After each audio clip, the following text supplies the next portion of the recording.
All right, good evening. Welcome to the Hiking My Feelings virtual campfire. My name is Sydney Williams. Welcome to campfire number 17.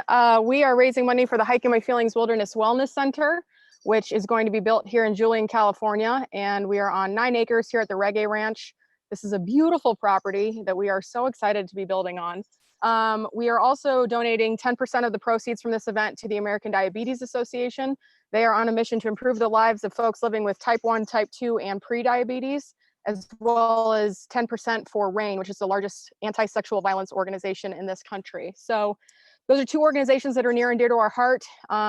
You will start to find out why soon. You probably already know why the ADA is important to me, because I am currently living with type 2 diabetes, but it is in remission. And RAIN is important to me because I'm a survivor of sexual assault. So they are a great resource if you are also a survivor, or if that one thing happened that one time and you're like, I wonder if that was sexual assault. Chances are it probably was. So when you're ready to talk about it, or if you're looking for resources on how to start talking about it, you can go to rain.org, and they operate a wonderful hotline that you can call and talk to a human being if you need some support, or if talking on the phone isn't your jam, or if that feels scary, you can always join their little chat that they have online there as well. So thank you so much to everybody that's donated so far.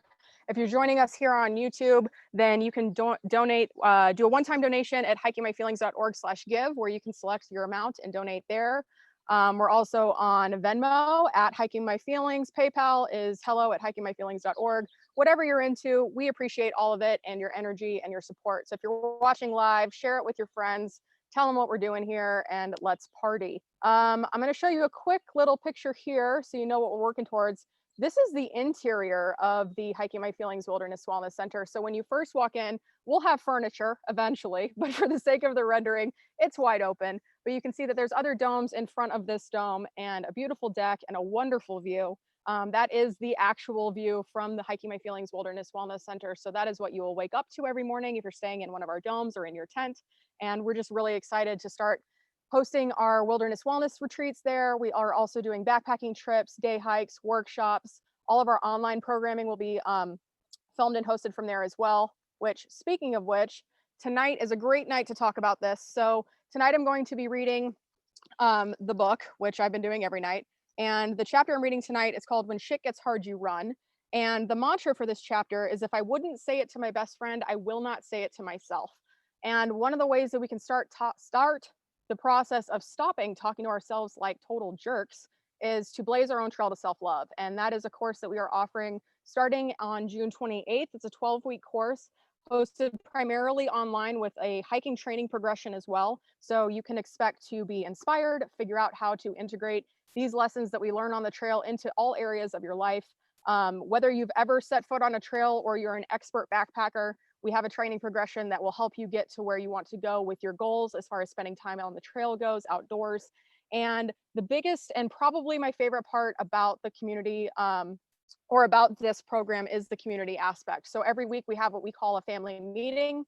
You're not in trouble. We're not taking Fido to the farm. We're just having good, open, honest conversations about the stuff that we experienced that week, the lessons as they tie into each module, and just talking to each other about real stuff that nobody else wants to talk about, but here it's safe to do so. So in addition to our weekly family meetings, we also have Summit Squad calls, which are smaller groups divided up to help you stay accountable and to help you build community and make new friends. So if you are local to Southern California and you want to join the program and you want to hike with us, we are able to host hikes here at the Reggae Ranch, socially distanced, small groups.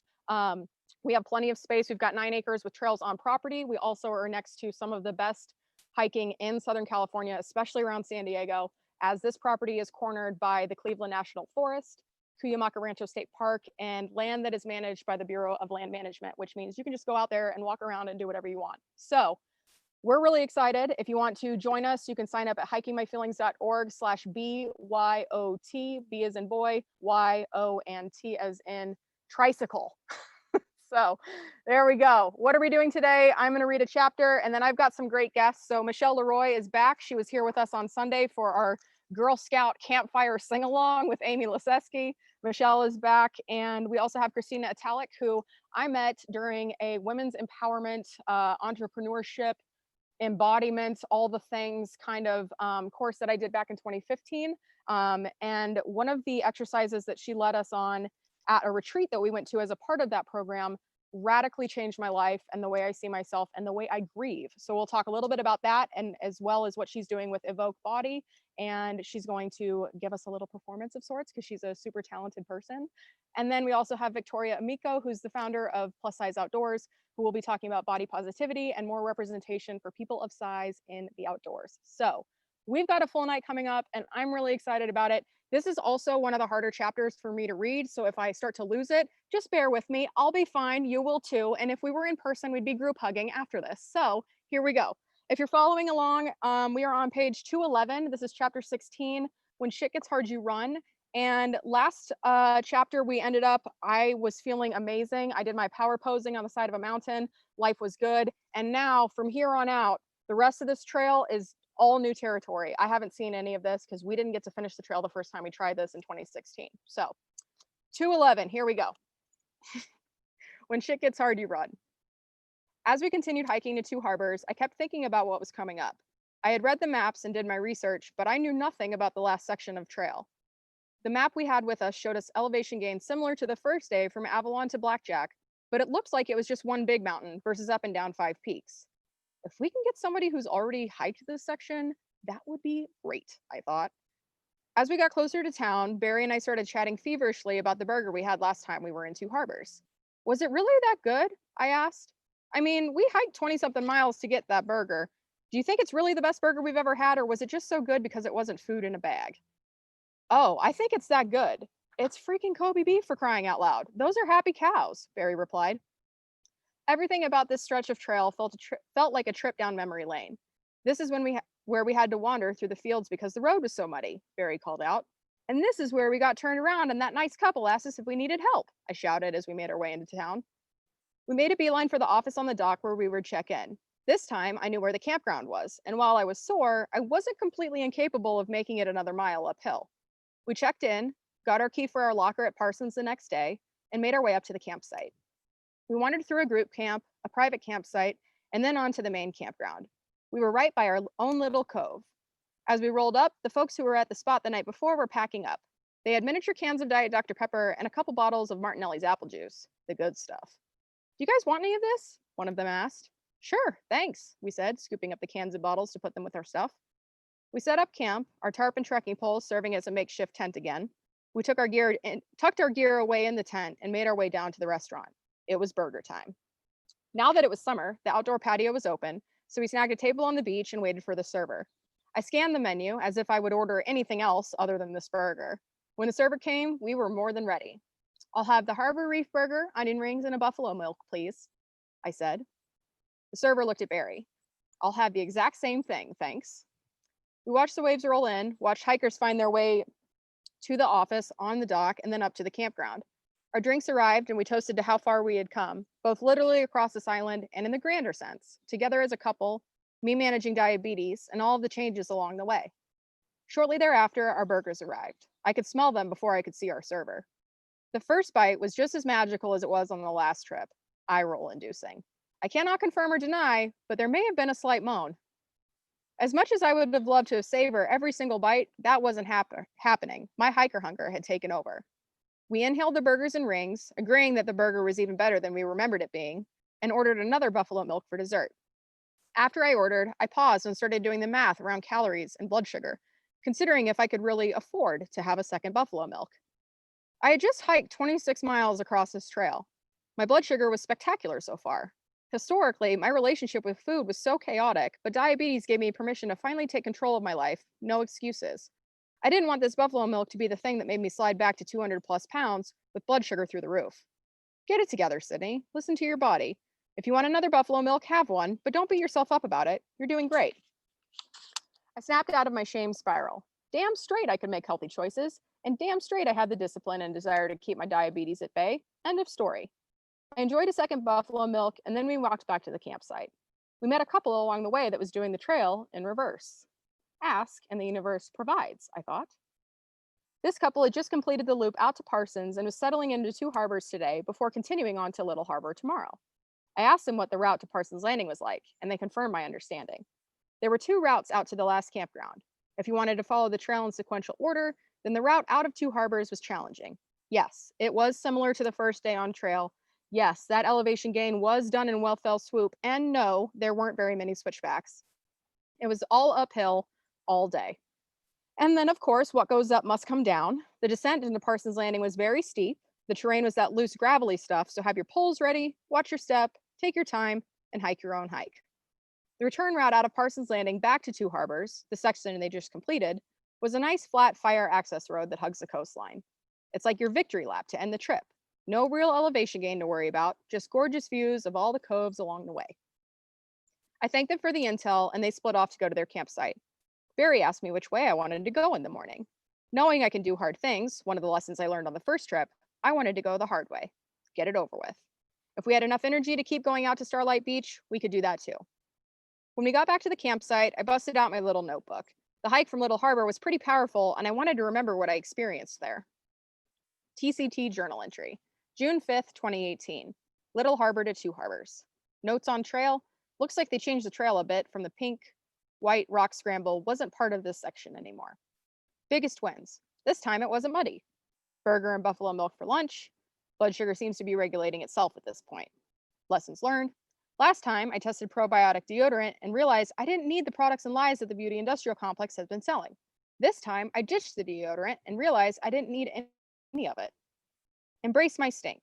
My stink is the literal stink on the trail. It's also the things that make me me. So I don't need to change myself. The way I smell is just fine, and it doesn't need to be masked. This is bigger than pits. Major themes so far. Embrace my stink. My stories are mine to tell. Embrace my newness. I have a gift for communicating with newbies. How did we get ready for the TCT? What steps did I take mentally? Big changes from 2016 to now. No two hikes are the same. Hike your own hike. It's not a race. Also, stripping shit away, pack weight and life weight. You don't really need a lot to survive, and survival in the outdoors is all about improvisation. What am I thankful for? Currently thankful for this vest, best purchase for this trip. Overall, I continue to be grateful for how well I'm managing this disease, and again, realizing how much I love Barry and how far we've come. How am I feeling right now? Physically, 100%. One small blister on the right toe, but all good otherwise. Mentally, strong AF and ready to tackle the leg to Parsons tomorrow. Emotionally, I feel this weird combination of empty and full, which feels like I've made space for what's next. Overall, I realized in the tent that I have the ability to grant myself the permission I've been seeking. I felt weird during my last video journal, and it's because I knew this was coming. I just needed to get through the realization. I already feel more at home with myself. Notes. Prejudice against ourselves. We keep saying we don't know how we survived this trip the last time, and it's not some big mystery. We're hustlers. Last time we were the least physically fit we've ever been, period. This time I'm in the best shape I've ever been in. We called it an early night and fell asleep to the sound of waves lapping at the rocks below our campsite. When I woke up, Barry said he wanted to get breakfast in town, so we packed up and headed to the restaurant. I ordered a bagel with smoked salmon, and Barry got a breakfast sandwich. We sat down and enjoyed our breakfast as the rest of the hikers started to wake up. As we finished our breakfast, we saw another couple donning big backpacks and headed toward the start of the loop to Parsons. Following suit, we packed up and started to make our way back to the trail. As we started climbing out of the harbor toward the ridgeline, I heard a voice pop in my head. When shit gets hard, you run. I had been hearing this off and on throughout this hike and in the weeks preceding it. I was hoping I could just hike it out, but like I said in my journal entry before this trip, I can't bypass the talking it out part. So up that mountain, I talked it out with myself. When shit gets hard, you run, I thought. The first time I heard it, it sounded like my voice in my head, as if I were saying this to myself. Remembering back to when I was in the dressing room the first time, would I talk to myself like that? No. I thought back to some of the prior meditations I had exercised about releasing people, situations, behaviors, and habits that no longer serve me. What would it feel like to let that go? I wondered. As I kept hiking up to one of the highest points on the island, I imagined a weight being lifted off my shoulders as I released the power I gave that phrase. I felt lighter and my pace quickened. After a while, it came back into my head. When shit gets hard, you run. This time, it didn't sound like my inner voice. It sounded like my former business partner. I could see the way her head would move when she said that to my face. The flash of disgust in her eyes, as if I were a problem to be fixed, when I had a panic attack in her living room. I imagined more weight being lifted, letting go of the phrase again. I didn't feel lighter. It was like I was stuck in this emotion, this loop, like this was a CD and it was skipping on this one phrase. Recalling how I felt on top of one of the peaks yesterday after being my own hype man up that really tough climb on the ridgeline, I thought about how I might pump myself up here. Thinking back to that dressing room, when I was talking to myself like I would speak to my best friend, I tried it from that place. What would Kat tell me if she was trying to pump me up in this situation? Okay, Sydney, listen, you've jumped out of an airplane nearly 700 times. That's hard. And you've moved all over this country for love and work. Find a thing, uproot your life, land somewhere else, multiple times. Even if you like doing it, transplanting again and again is a lot. I'd say that's hard. Oh, and you're coming up on 30 miles hiked across this island. That's hard too. I stopped to catch my breath. I felt lighter and I was crying. I was so happy and feeling so floaty, I didn't even realize I was crying. I couldn't make sense of it. This was one of the steepest parts of the island and I was cruising. Where was this energy coming from? I kept hiking, feeling more energized than I had since we first got on this trail 5 days ago. We came up to a flat break before turning further toward the interior of the island. I asked Barry to record me. I was ready to do an interview. The last time I was doing this, I didn't know that I could. So with every step, I was proving myself wrong. This trip, I knew I could. And with every step, I'm proving myself right. I'd guess we're about halfway up elevation-wise, and I feel incredible. I feel so healthy. We'll show you what it looks like when we get to Parsons. I flashed the camera the biggest thumbs up.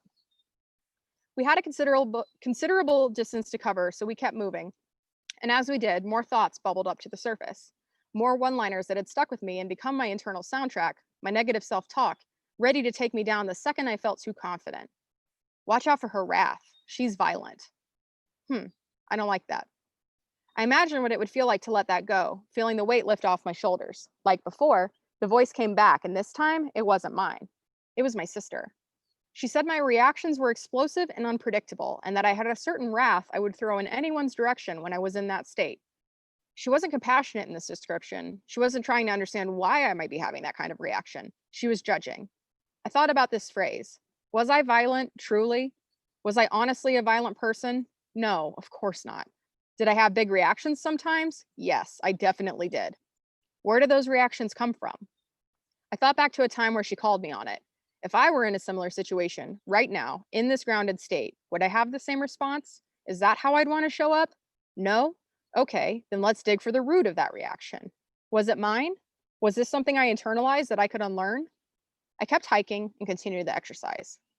Okay, Sydney, you're definitely not violent. Are you kidding me? The girl that talks to flowers and hugs trees? Not violent. Also, the second you started standing up for yourself, all of a sudden she says you're violent? Sounds like she was uncomfortable with you having boundaries and wanted to keep you small. Listen, you don't know what you don't know. Now that you know that there's a difference between reactions and responses, and now that you know some of your triggers, you can handle these kinds of things better moving forward. Also, you're not your dad. Quit taking on his reactions as your own. I stopped dead in my tracks and put my hands on my knees. This felt like another exorcism of sorts. Keeled over, scream crying at the ground, tears free falling to the dusty trail between my feet. It felt like I did the other day. Warm, bright, light, and floaty. Did I die? Again? I opened my eyes and the sun had peeked through the clouds. Okay, Earth goddess, warrior, hiker chick, take it easy, I mocked myself. We kept hiking, and the process repeated over and over, with more of those one-liners, and every time I repeated the process.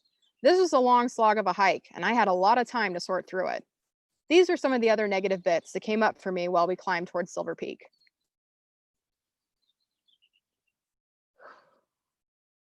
You're too fat. You're too loud. You're too short to row on the varsity team. Big girls, like you, will never be a flyer in a cheerleading stunt. You'll always be a base. Could you bring your first date personality to this client meeting? If you want to make friends here, I suggest you tone down your enthusiasm. You're too young to do that. Every drop zone has a bicycle. This season, you're the bicycle. Everyone gets a ride. You're such a slut. If it's not her idea, she'll shut it down. If you give her enough leash on this project, she'll hang herself. Just watch. Nobody will ever love you. You are such a bitch. Are you sure you're stable enough to do this? I could fuck him while you're gone. You are disgusting. I can't believe I slept with you. I saw a path to a higher viewpoint and turned toward it, sprinting up the hill to get to the view. By the time I got to the top, I was out of breath, gasping for air. I had my hands on my head, trying to catch my breath and slow my heart rate down. I turned toward the ocean and stood there, looking out at the view while Barry made his way up to me. My whole body was vibrating. I asked Barry to take a picture of me. There wasn't a lot of room where we were, so I took up most of the frame. It wasn't the perspective I was looking for, but we didn't have very many options. I posed with my arms up, feeling electric. Not on fire, not uncomfortable, just hyper aware of my body and what it felt like to be alive. I was still trying to slow my breathing and take long, deep breaths. I could feel my lungs and my belly rise with the inhales and felt my whole body relax on the exhale. My legs were twitching a little bit from the sprint up the hill. I felt sweat beating up under my lip, on the back of my neck, and between my breasts. My body was working. I could feel all of it. It was otherworldly. This feeling was familiar, but different. There was another couple behind us, and they joined us at the viewpoint. Perfect. I could actually get a picture of me and Barry. We scooted back as far as we could, hoping maybe they'd have a better luck with getting the scenery in frame. The sun was coming out, and I was so excited to have photos of this side of the island without an overcast sky. While they tried to get different angles, I was holding a smile and thinking to myself, when was the last time I felt this good? When was the last time I felt this supported by the people in my life? When was the last time I felt this confident in the direction my life is going? When was the last time I felt this connected to my body, this comfortable in my own skin? When was the last time I felt this capable? I popped a few electrolyte chews to keep my energy up on the descent into the Parsons Landing campground. The couple behind us hiked with us for a bit and said they were headed to Starlight Beach. I wanted to hike out to Starlight, but if this downhill was anything like the folks described yesterday, I just wanted to get down to Parsons safely and enjoy the last campground for as long as we could. We split at the fork for Starlight and turned toward Parsons Landing. Boom, shaka, laka. That is chapter 16. So, what on earth is happening? My goodness. If I wouldn't say it to my best friend, I will not say it to myself. So one of my best friends, Michelle, show your face. Hi. The face that I love so much. Aw, I love your face. Literally. The face that rocks my face. So have you ever said any of those things to yourself or something like it? I mean, unfortunately, yeah. I mean, it's kind of, on one way, how can we not? Because we're trained that we're never good enough. And on the other hand, like, how dare we? Because we're beautiful, magical beings that are ultimately perfect. So yeah, I'm definitely guilty of saying mean things to myself, though. Yeah. Well, you edited this book, so how was that for you? I did. That was tough. I mean, this is one of my favorite chapters because it just goes to show you that, like, thoughts are energy and thoughts are power and thoughts are ultimately magic. But it's also really fucking hard to read, knowing that you said those things to yourself, and like you holding up that mirror unconsciously to me, being like, there's no reason for this, and you're probably not even telling yourself this in the first place anyway. Like, none of those thoughts belong to you. Why are you holding on to them? Stop it. Knock it off, Sydney. But yeah, but kind of in that vein, like, I think you probably think the same that I do, that thoughts translate in, like, and have magical properties when they come to us and our bodies and our spirits and the world we create around ourselves, the way we move through the world. I mean, so much of that, I would nearly say probably all of it, is rooted in how we think to and about ourselves. You know? I would agree with that. And reading back, so on tour, I had like the list of things I had on this little note card, and every single stop for 64 talks, I read that list. And every single time there was at least one person who was like, oh, F you. Like, are you saying like my soundtrack?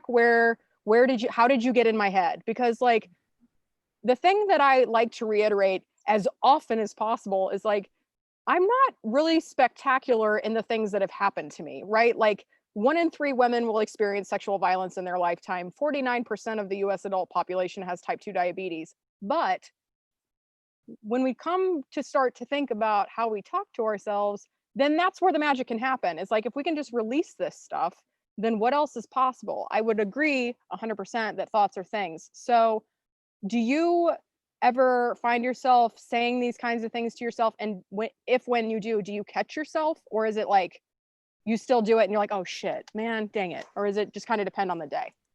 Yeah, it's kind of a mixture of both. I mean, I definitely have become more aware and more cognizant of my thoughts.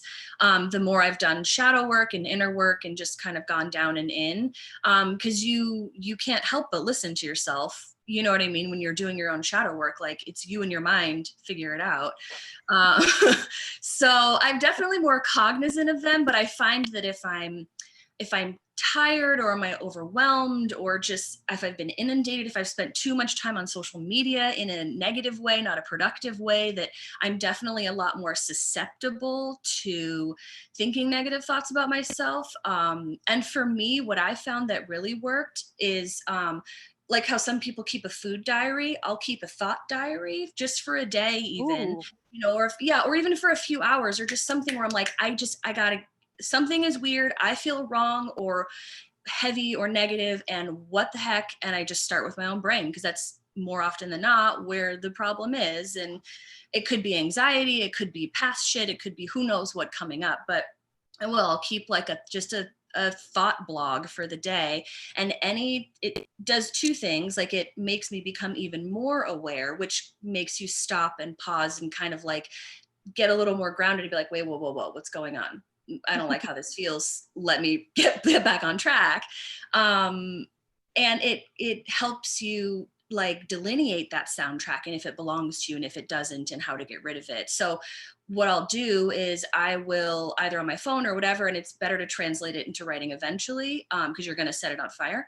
So you just throughout the day or whatever the time that you've set for yourself, write down those negative thoughts, stop and like not embrace them in a way that you'd accept them, but embrace them in a way that they're happening and they're coming to you. And in some way, this is a small or maybe large part of your truth and of your self-esteem. And if you don't like it, then you have all the power to change it. So you take that thought and you write it down, and maybe it comes to you with somebody else who said it, like it does for you, or maybe it just comes, however it happens. When you get that list and you're done with that list and you look and you sit and you read that list, then go down and write how that list makes you feel and why you feel that these don't belong to you and this is not your truth and you don't deserve to, first of all, have somebody said those things to you or imply those things to you or let you believe those things. But more importantly, for you to keep saying them to yourself is just, it's just wrong. You just don't. Like, I know it's just stupid, you can't say just don't, but this is the work where you can get to the point where you're like, no, just stop. So you take that list, you write down what comes up for you, and then in whatever way is safest and feels best for you, I like to literally set mine on fire. Some people rip it up and spit on it and put it down the toilet. Fine, but like, be careful what you're putting down the toilet. But what I do is I have a little cauldron and I will, fold that up. Yeah, sometimes I'll spit on it, or we can talk about other things separately, or I'll rip it up. And as you're ripping, you stay conscious in those thoughts. This does not belong to me. This is not mine. This is not truth. This is not my truth. And then I literally set mine on fire. I put a match to it and I just watch it burn, and visualization works for me. So I just imagine all those thoughts going, not even back to the people that gave them to me, because nobody deserves those thoughts, but they're just gone and they're taken care of. And as the smoke dissipates, and you may have to do that a few times, it's not like a one and done thing. Shadow work is not for the faint of heart, but that works for me anyway. Oh my God, I love it. I haven't burned anything in a minute. One, there's like fires all around us now. We're in fire season out here now, and there's some across the highway. Not close to us. We're good. But man, yeah, like burning shit is good. Like I thank you for the reminder of that practice, because I haven't done it in a long time, especially since we've been in the van. Like I'm not lighting anything on fire in the van. But yeah, like it's so powerful. Yeah, you're right. But it's so powerful. And so now I'm just like, Jazz, what other like tips and tricks do you have for getting rid of this stuff? Because you're like all kinds of blowing my mind with your rituals and stuff. I love it. Okay, yeah, no, actually this is good. So so on the other side of shadow work, which is building yourself up, you know what I mean? You've gotten rid of those things and you have this space and you want to fill it with love and good things and gratitude, right? So here again, thoughts have power, creating magic kind of within your own self. The rituals are endless. They can be anything you want them to be. I personally like to, while I'm making a cup of tea or making some coffee or even making a soup stock or a broth or something like that, I'm very cognizant of my thoughts. And I'll do one of two things. Like if I'm making a soup, I'll sit and I'll put good intent, not sit, but I'll, stir and I'll put good intentions into it. And I'll think, I'm making this soup with love. It's going to fill me with love. It's going to fill me with gratitude. And you can turn that into, this is like self-love soup stock where you are putting your good intentions, right, for yourself. And then you're not only like, spiritually taking those things in, but you're literally drinking this potion, if you will, of self-love that you've created for yourself. You can also do it with tea if you're not into making soup or anything like that. It's really great with tea also. As my tea bag is steeping, I'll just wrap my hands around the cup and I'll kind of put my head over it, breathe the steam in and just sort of have like an energy exchange with the tea, if you're going to let me get that witchy woo-woo about it. Yeah, we're doing it. It's happening. Turn it up. You can even do your intentions for the day or whatever it is that, the shadow bits that you're working on. And right now, since it's self-love, this tea is nourishing to my body and it opens up your throat chakra so you can speak your own truth, speak kindness to yourself. I mean, there's all different ways you can focus and whatever resonates with you. In your own practices and life and all of that. But even housekeeping, you can, as you're sweeping, you can send those negative thoughts to the floor, send that negative energy down and literally sweep it out of your house. Goodbye. Yeah. And then my favorite, yeah. Oh, I love that. That's so good. My favorite of those kinds of things, because I was thinking, I was like, I do intentions with when I'm moisturizing my face. Yeah. The spell botanicals that was in our VIP campfire kit, Melanie wrote out a love spell for that. So it's I am free, or it's like I am safe, I am loved, I am healthy, and so it is. And so you're just like, I am safe, I am healthy, I am loved, and so it is. And it's just like the most beautiful time to myself, and I'm caring for my skin, and life is good. And my favorite one to do in the wilderness, and this is one where like, because I forget that I do these things because they're so ingrained now. Like when I was first getting into like ritual and shadow work and like busting through these lists of things, it was all very like top of mind, and I was like, oh, this is a thing I have to do. And now it's so ingrained in my routines that I just don't even think about it. But talking to you, I'm remembering. So my favorite one in the wilderness or just outside when it's windy, it's taking all of your shit away. So whatever is plaguing you, whatever is like messed up, whatever you don't need to carry anymore, just let the wind take it. And it'll just carry it away. Yeah, I love that so much. Or like if you have access to moving water is an amazing cleansing tool also. Yes. Yeah. Oh, I learned one recently too that is it's like creating energy like between your hands basically. And actually, can we have everybody does anybody want to do a thing? Do you want to turn on your videos? I think they do. It sounds like Michelle's like really interested. Yeah. Yeah, like if you don't have to turn on your video if you don't want to, but like I just love to see faces. Yay. God, Mary, your hair looks amazing. Stop it. It's really beautiful. Yeah. Well. She's just like casual, like sun goddess, just like laying by a telescope. It's fine. Casual, no bags. Okay, so I want to think like, I just got excited and kicked my ottoman out of the way. Okay, so in the interest of self-love and knowing that, or learning what I'm going to say right now, that the mirror is a universe and everything you reflect out comes back to you, right? So in that vein, in that respect, think of someone who you think that could maybe use a little self-love, someone that you're grateful for, that maybe you typically think about or don't typically think about. First person that pops in your head, you can search around and find somebody, but just think of someone that you think could benefit from some self-love.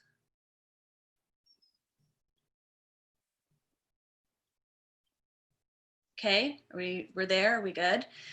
Okay, so now think to yourself something that makes you feel loved, a thought from within your own brain, something good about yourself, something you love about yourself, or just something that's positive that you can feel in you.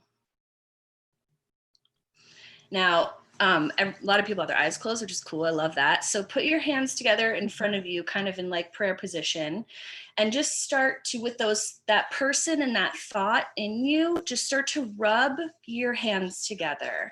Feel that friction. A little heat will start to build up. They might start to dry out a little bit if you had lotion or sweaty palms like me. Just kind of get that friction going. And then when you feel a good amount of energy in between your hands, slow your motion and just bring your hands apart. And feel the warmth and feel the energy, feel that thought, feel that self-love, all of it in there. You kind of pulse your hands in and out a little bit to sort of feel that ball of energy. And if you need to rub your hands together again, gather a little more, that's totally fine. But thinking of that person, take a deep breath in. And as you exhale, send that ball, send all that self-love out to that person.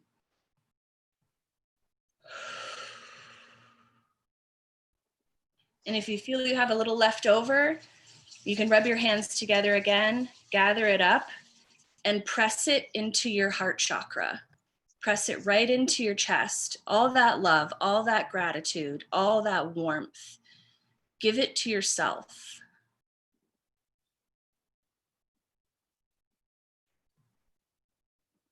And then when you're ready, you can drop your hands and open your eyes. How did that feel? Did that good? Yeah, anything? Yeah, I see nodding. Nodding is good. Okay. Cool.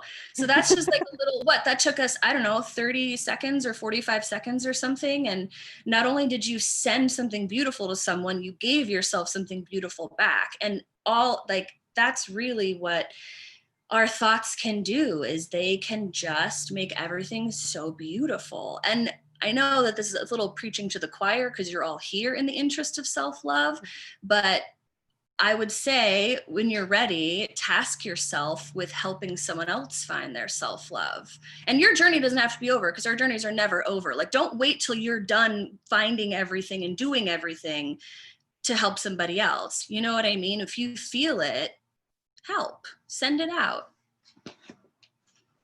That was it. Yeah. I love it. So good. Thanks, Michelle. Dang. Yeah, you're welcome. So there were a couple comments asking if there is a book with all of this information. It said, I need all of this self-care you're sharing. Oh, I've got like a collection of like different resources. Yeah, I don't know if there's one. Maybe we should just like write it. I was just thinking, honestly, like I've learned all of this over years of like hearing people talk, watching, like listening to podcasts or going on to conferences, like whatever, just like things, or reading. Yeah. I don't know if there's one like comprehensive. We'll work on it. Yeah, we'll make it. I was thinking one of the things that I want to create is like a deck of cards that has these kinds of things on it with beautiful illustrations. So we should do that. That would be amazing. All right, cool. That's happening. So everybody get ready. Pre-order tomorrow. No, I'm just kidding. So on that note, though, are there any resources for these kinds of things that stick out that you would recommend? Oh gosh, of course. You know, when someone asks you your favorite thing and everything flies out of your head. Yep. Right. Books and resources. Oh, actually, yeah, I would say I belong to a group, and Sydney, I hope it's okay to say this out loud, but it's absolutely. Okay, cool. So I belong to this dope wellness platform called Oh Holisticism, and Sid knows about it. I've told her about it. I cannot tell you how helpful and amazing. Michelle Pelazon is my friend who started it like 4 or 5 years ago, I think. And in that it is a universe of resources and knowledge, like the whole gamut, the entire spectrum, you name it. You want to open Akashic Records? She'll tell you. You want to do some shadow work? Fine. You want to learn whatever, like literally anything you want to learn. And she even has like business tools and stuff. If you're going on the more like, I want to do something with finances or entrepreneurship, whatever it is. But there are a ton of wellness, woo-woo, and otherwise. Like if you have a more scientific brain, it's there for you. If you have a witchy brain, it's there for you. That I would say is an amazing place to start, because on there you'll find different practitioners across all kinds of platforms with different experience, Reiki healers. Like it's an amazing trove of information. Yeah. So Holisticism is on Instagram. All like they have a website, all that jazz. It's wonderful. Cool. And that's local in LA? Yeah, she is. She's local in LA.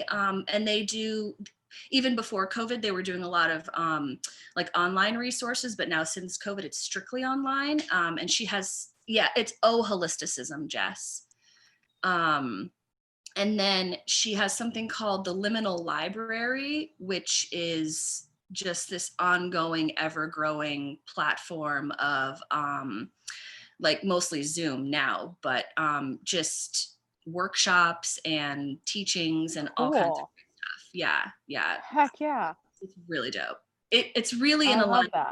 This is the person I keep telling you that I want to connect you with.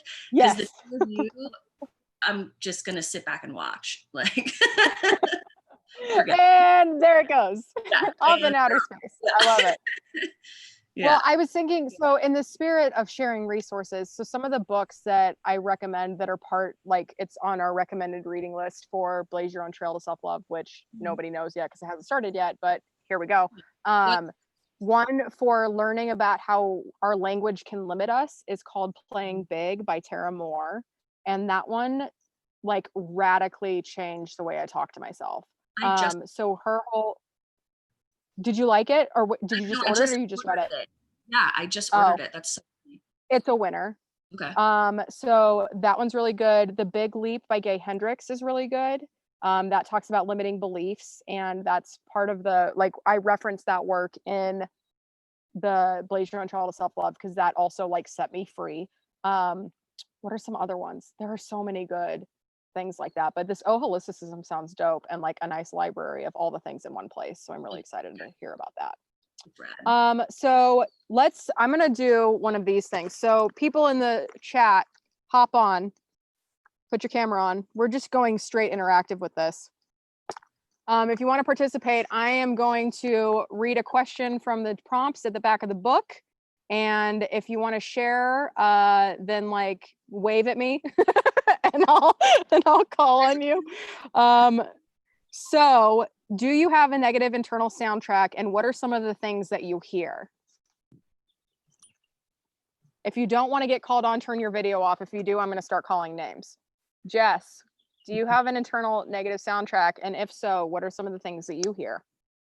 I absolutely do. We've been working out rules of engagement recently of how we're to interact with each other. Even though it's me. But the inner critic.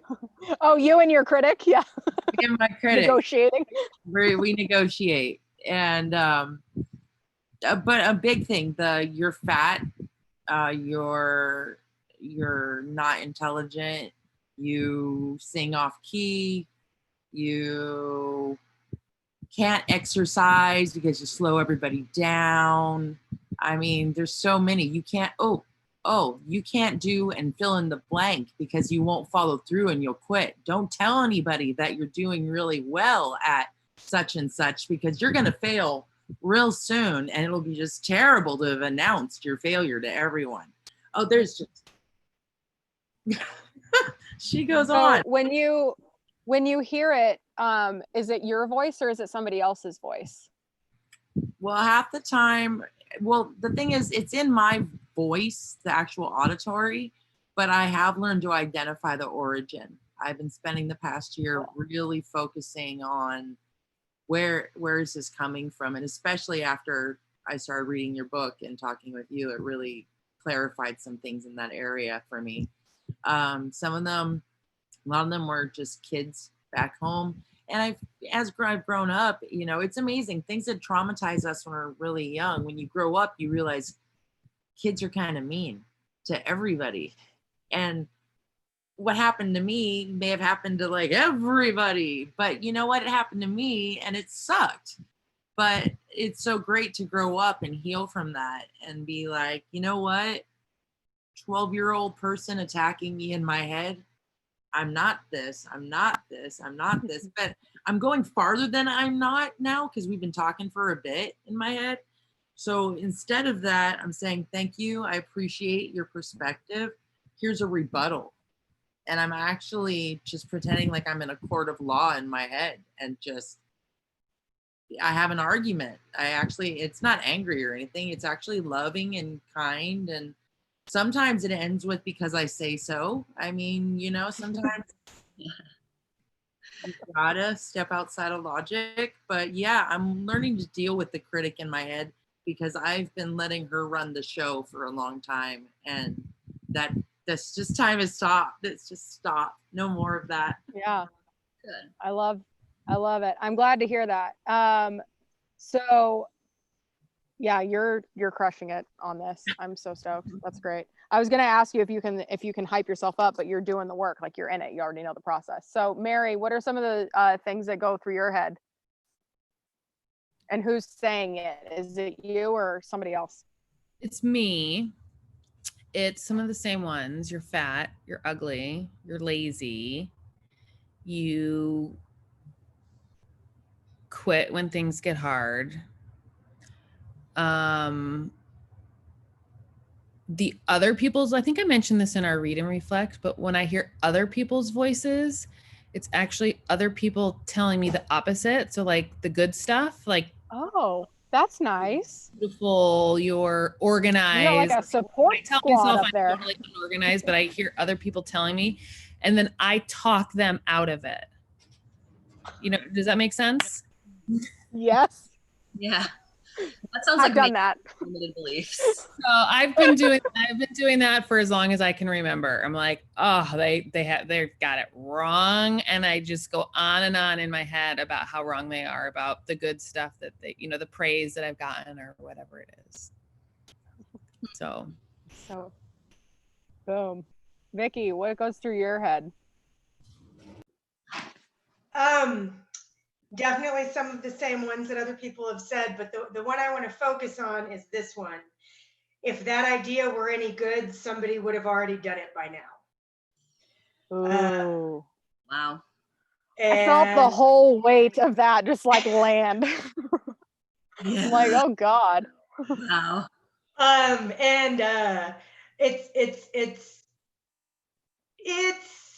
It's not mine. It's, you know, I'm hesitating on that. And you know, it's not a specific thing that I think was ever said to me, but it is from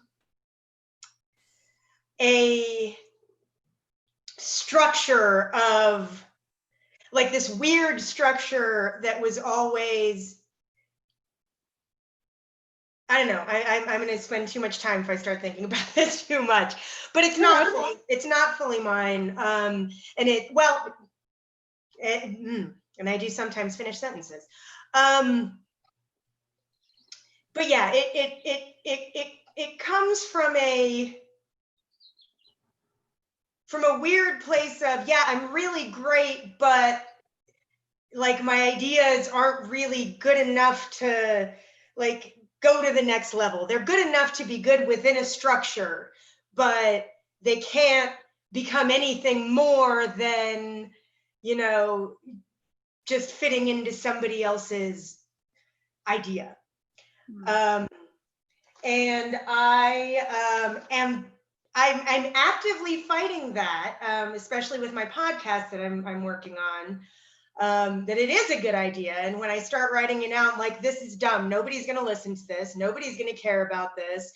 If it were, and I keep coming back to that, if this idea were any good, somebody would have done it by now.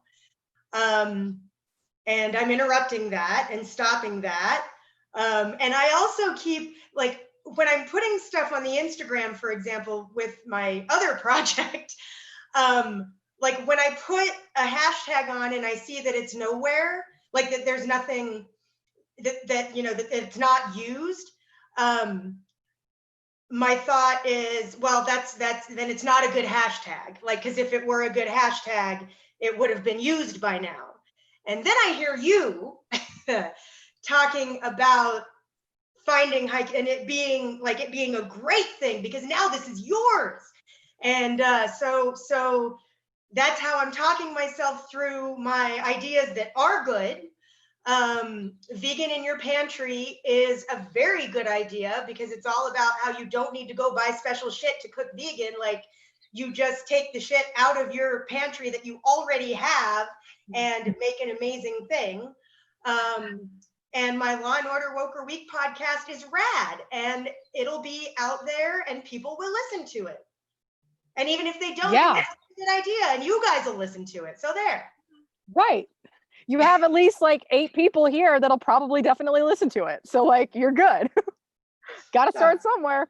The whole time you were talking, the whole time I was like, does she realize what she's saying and like how hiking my feelings started? And then you were like, and then I hear you. And I was like, oh, okay, good. I don't have to explain. Because I'm sitting here, I'm like, Vicky, that means that it's like your idea to go run with. If nobody else has done anything with it, go forth, my lady, and let us know how we can support you. Because that is awesome.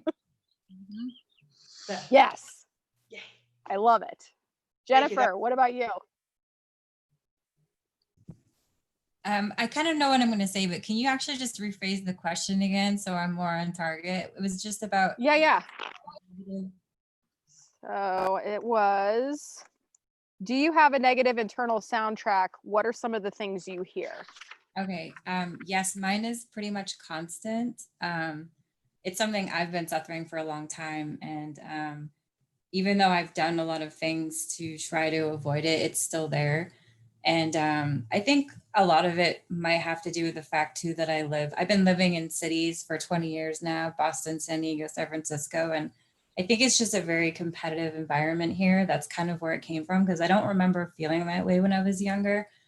Growing up in the country, I had much more like intimate relationships with people and communities. And here it's just kind of a different environment like that. So I feel like I'm constantly running negative. So Yeah. What are some of the things that come up for you? like, if I say for me, it's usually relationships with people. I think especially living in diverse places, there's just so many different morals and values and mindsets and everything. And it makes it difficult to make friends for that reason. And then also living in cities, it's very transient. So people, you make friends with people and they come and go so often. So I don't know, does that answer your question? I mean, I don't know how I think question, well, I think it's interesting. I'm a huge word nerd, and I'm wondering if Michelle picked up on this too, but you said I've done a lot of things to avoid it. That doesn't help you. Avoiding doesn't help. Like, you have to like face it, which sucks. And it's even worse than trying to avoid it, because we get real good at avoiding feeling things, which is why we're all sick, sad, tired, burned out, and like borderline suicidal for a lot of folks. Like, but if we can face it and figure out a way to just be like, oh, like, one, there's a value that we assign to these things, which is basically garbage. So if we can just be like, oh, that thought's gross, I would never, and that's why if I wouldn't say it to my best friend, I will not say it to myself, is so helpful. Because for us, and for me in particular, I was like, I will talk shit to myself until I'm blue in the face. But if you told me, would you say that to your best friend? I'd be like, oh God, no, I'm a really kind person. Like, I would never in a million years say that to somebody else. So why would you say it to yourself? Be your own best friend. But everything that you said about living in cities and stuff, 100%. All of my relationships in like San Diego, or not so much San Diego, but when I was working in Chicago and Austin, and when I would fly up and down to San Francisco for work, everything just felt so transactional. And it wasn't like a deeper connection. And I think, to your point about growing up in the country, like, I didn't grow up in the country. I grew up in like suburban Kansas City, which was basically the country, but not as spread out as we are here. But here, it's like a totally different ball game. Like, I feel self-reliant. I feel like I have control over my situation. The people that are in my life are in my life on purpose. So there's a lot more choice involved. So everything you said, I was like, oh my God, I have been there. and I'm like crawling in my skin, remembering what that felt like. So like, I feel you and I love your face. Like that is the worst, but you have the awareness. So now it's like, we'll just work on getting the tools to shut that shit down, because that voice serves literally nobody except for itself. Laura, what are some Your of the ego is not your amigo. Oh, I like that. Yes. Laura, how about you? So to me, ever since I was a little kid, there've always been those voices in my head that I was not strong, I was not pretty, I was short, I was fat, I was stupid. A lot of it is voices from people in my past. And they still come up. One of the things that in the past year that I have done to try and keep me from focusing on the negative is a sheet of paper that my brother wrote a year ago when I was in the hospital that says, "Some things for Laura to remember and focus on. She's here because they have diagnosed a tumor in her brain. Because of this, she is having trouble with her memory, speech, cognition, balance, etc. Laura, you are not bad, stupid, or any other personal term. You have something beyond your control that is affecting you.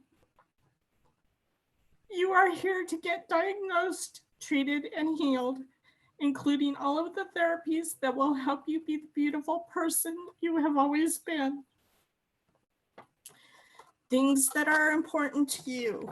Your dog, Duncan, who's being looked after, don't worry. Your family, your brother, Tim, sister-in-law, Sandy, niece, Shay, nephew, Matt, niece, Michelle, Pam, Ed, Weldon, Rayanne, Mike, and more. Friends and many, many family. And so whenever I start hearing those negative thoughts, I pull out that sheet of paper and try to focus on that, and I hear my brother's voice and try to remember.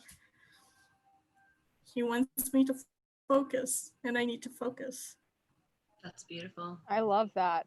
What a great tool and what a great resource to have. Like, I think as homework for tonight, we should all write ourselves something like that we can reference, and or pick a buddy and write it about them if you feel uncomfortable writing nice things about yourself, because I realize that's also scary.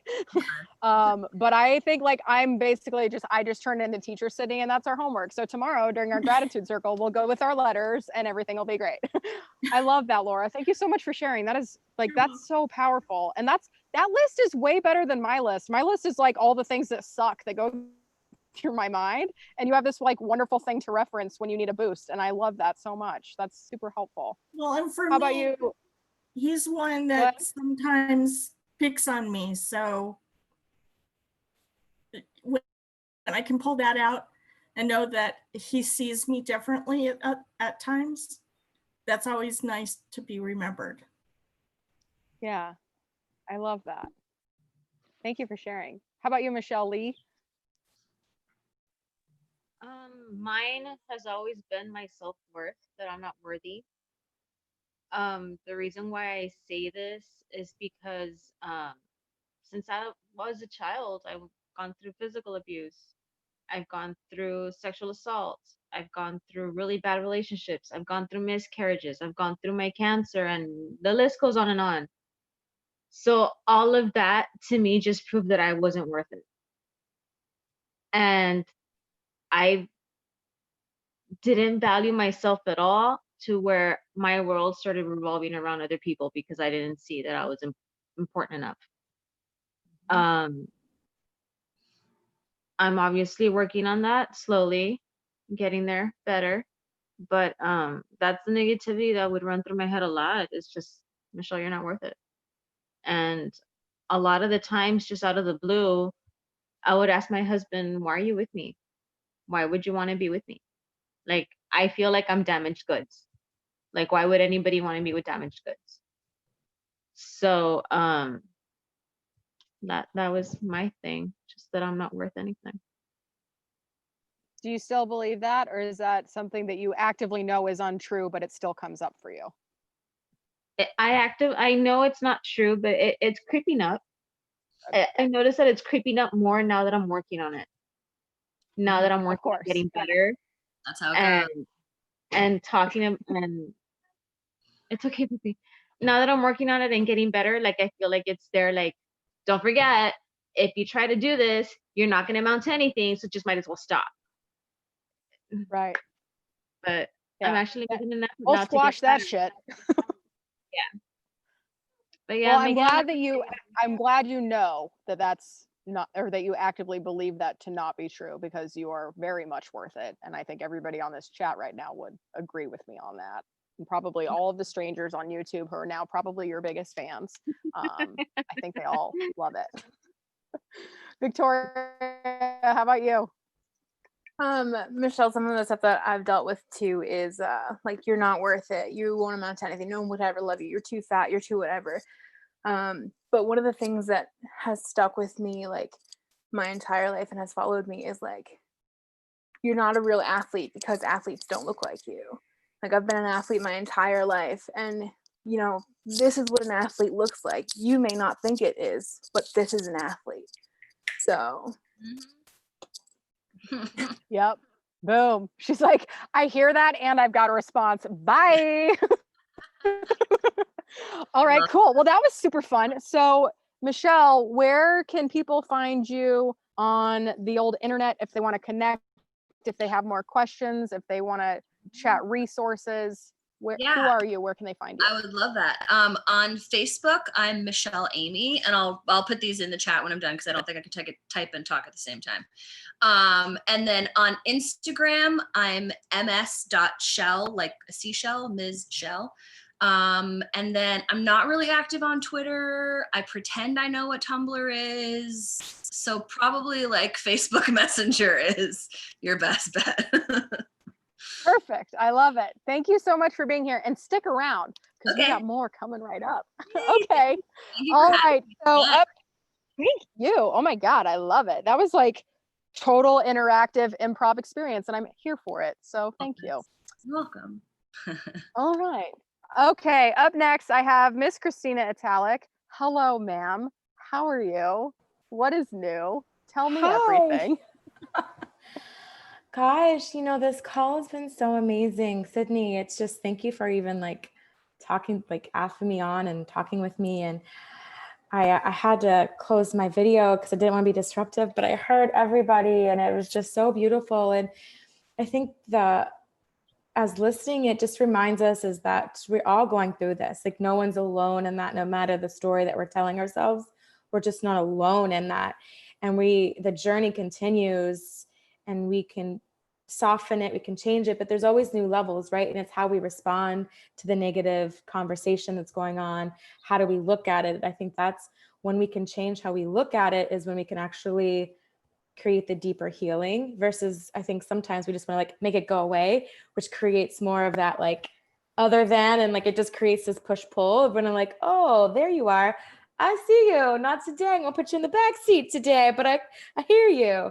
And like just like starting to have like that conversation of awareness with it, because our self-talk can be so loud on the negative spectrum. And hearing everybody, it was just, I see you, I hear you, you've moved me, and we're on this journey together, man. I tell you.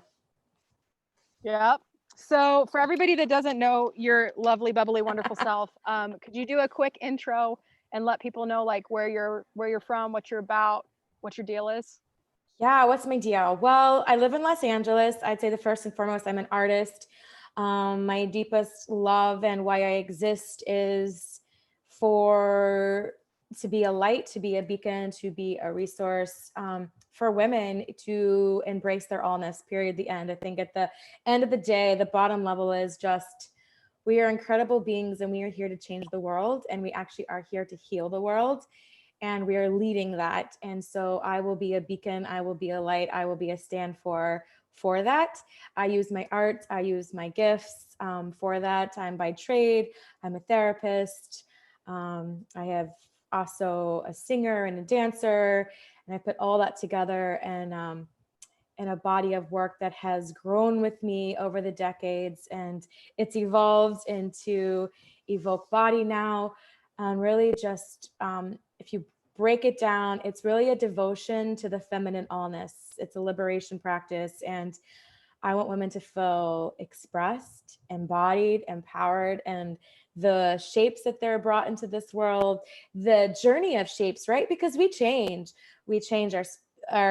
our viewpoints change, our bodies change, we have evolutions, we have growth, we give creation, whether it be life, whether it be birthing creative projects, like there's all these different iterations, and all of it is beautiful. All of it is what we're here for, to experience, and that is what I stand for.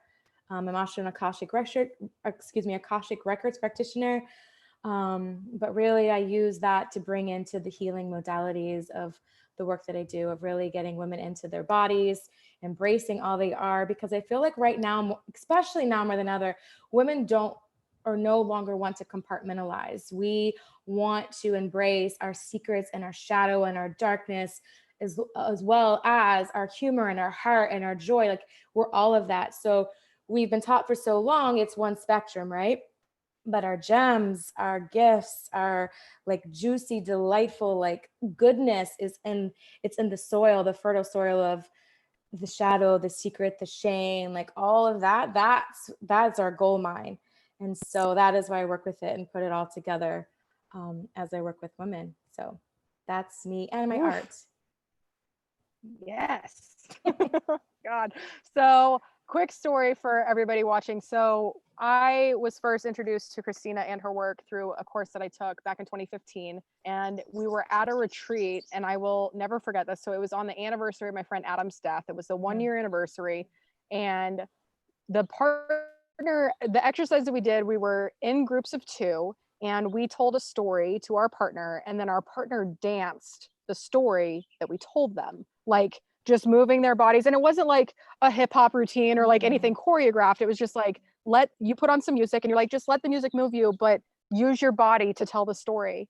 And my partner, Melissa, like I told her about how I was, like how I missed Adam and all this stuff. And I didn't know what I wanted to do with my company, but I had literally just been outside sitting underneath the trees, talking about Adam, sitting with Adam's spirit, and like the wind whipped up around us. And I was just like enveloped in wind and trees and like loveliness. And she was just like, like this woman prior to your instruction and this environment would have never done anything like this. And then Kristina's like, hi, I just do spells and everything's fine. Like suddenly you're embodied and you feel empowered. And I was like ugly sobbing. And then it was like my turn, and I was like, I don't even know what to do. And you were like, it's fine. And I was like, it is fine. Like, I'm gonna be okay. And it was just such this like beautiful moment, one, to witness another woman like coming into herself to illustrate something to me and give me that gift. And also for me to then return the favor and be like, I'm so uncomfortable, because like my version of dance was always like quick 8 counts. It was like cheerleading dancing, and it's like very, very organized, and like it wasn't flowy or embodied or divine by any stretch. It was very like hard-hitting, precise motions. So I love everything about you and your energy. And what I would love for you to explain before we jump into some other stuff is, what is an Akashic record and what does it mean to read one? Okay, I'll share that, and then I want to go back to something that you said. So Akashic records it's the vibrational realm that all past, present, and future imprintations and possibilities of our soul. It's kind of like the soul's blueprint reside. And so I can tap into it, and that is where I read from. So it's really seeing the light, the highest vibration of a person. So if I actually do a reading, it literally is, I'm tapping into the very highest vibration of your soul. to give the guidance and direction and healing. That's how it comes down. And it's as healing for me as it is for the person, because I get to experience the person in front of me at that highest vibration. And it is absolutely incredible for them getting the reading and the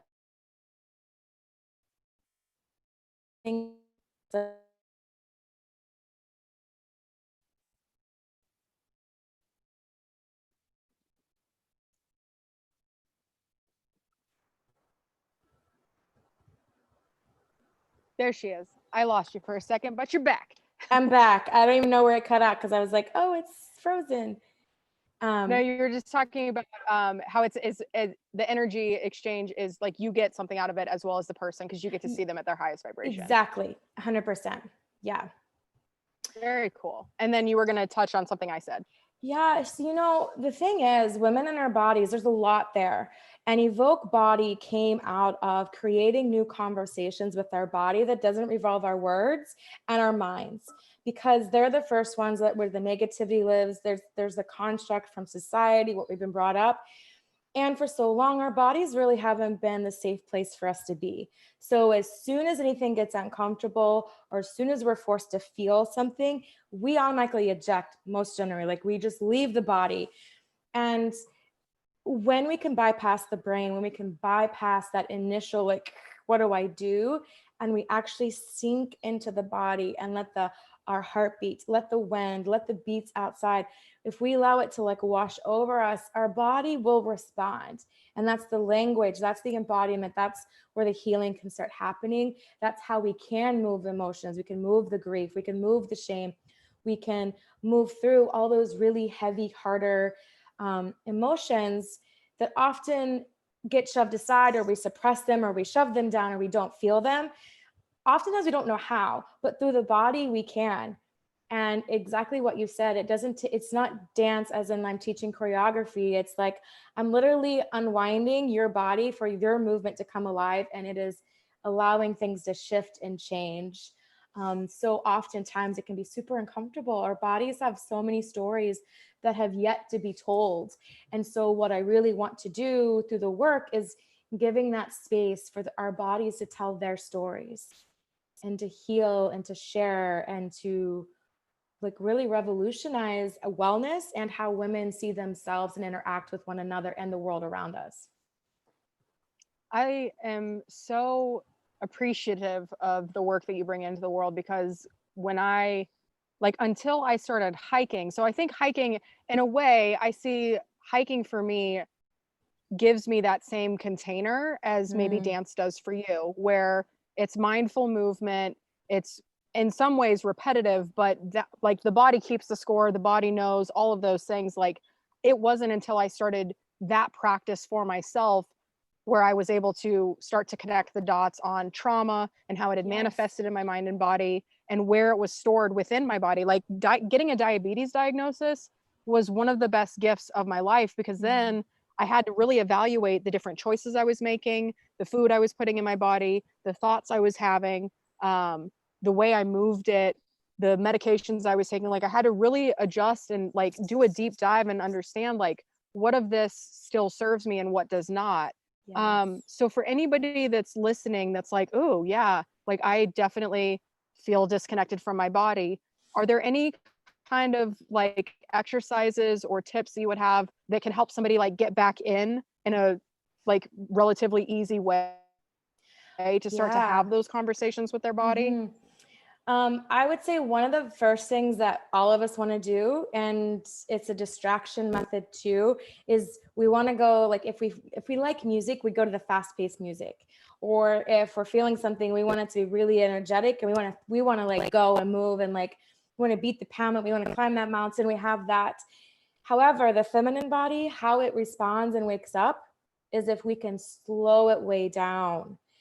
And so finding music that is like, explore it, play with it, find music that is way slower, that will slow you down and allow your body to start opening up. There are simple postures that can just start opening the body.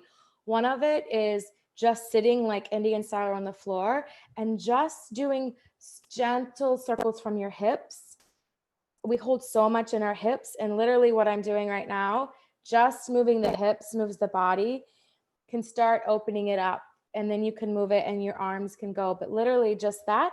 Another one that's very, very grounding is getting on all fours and moving. But I think the important part is really understanding of slowing it down and just waiting.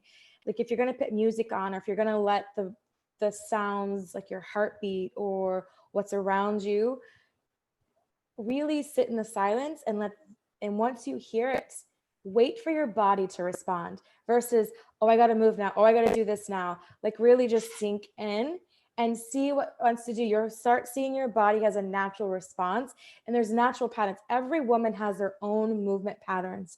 It goes deep down into even the erotic body. It is in every single woman. Every single woman can move. So I would say just sitting and doing gentle circles from the hips, being on all fours, starting with the hips, being against a wall or a chair, holding on, because that's grounding, right? These postures also open up the nervous system and allow it to start relaxing the womb and relaxing the feminine body. So and then get music that is slow, that makes you want to slow down and allow different parts of your body. I think that is like the two quickest ways to start sinking in. And don't be afraid. Emotion may come up. You may not even know why. And you don't have to. That's actually the beauty of the body. We don't have to process it through the mind. We just have to be open to release it. So if it starts coming up, allow it to move. Don't hold on to it. Don't suppress it. Don't hold it. Don't shove it aside. If tears want to come, let them go. If you need to wail and cry, wail and cry. If you need to shout, shout, roar, roar, whatever. But just witness it as this beautiful experience, because it's moving stuff. And as soon as we give our bodies a moment to do that, they'll tell us. Oftentimes we want to shut it down because we think the emotion is bad, but it's the quickest way to release it, to allow it to start moving and stop holding, literally us holding it onto our bodies.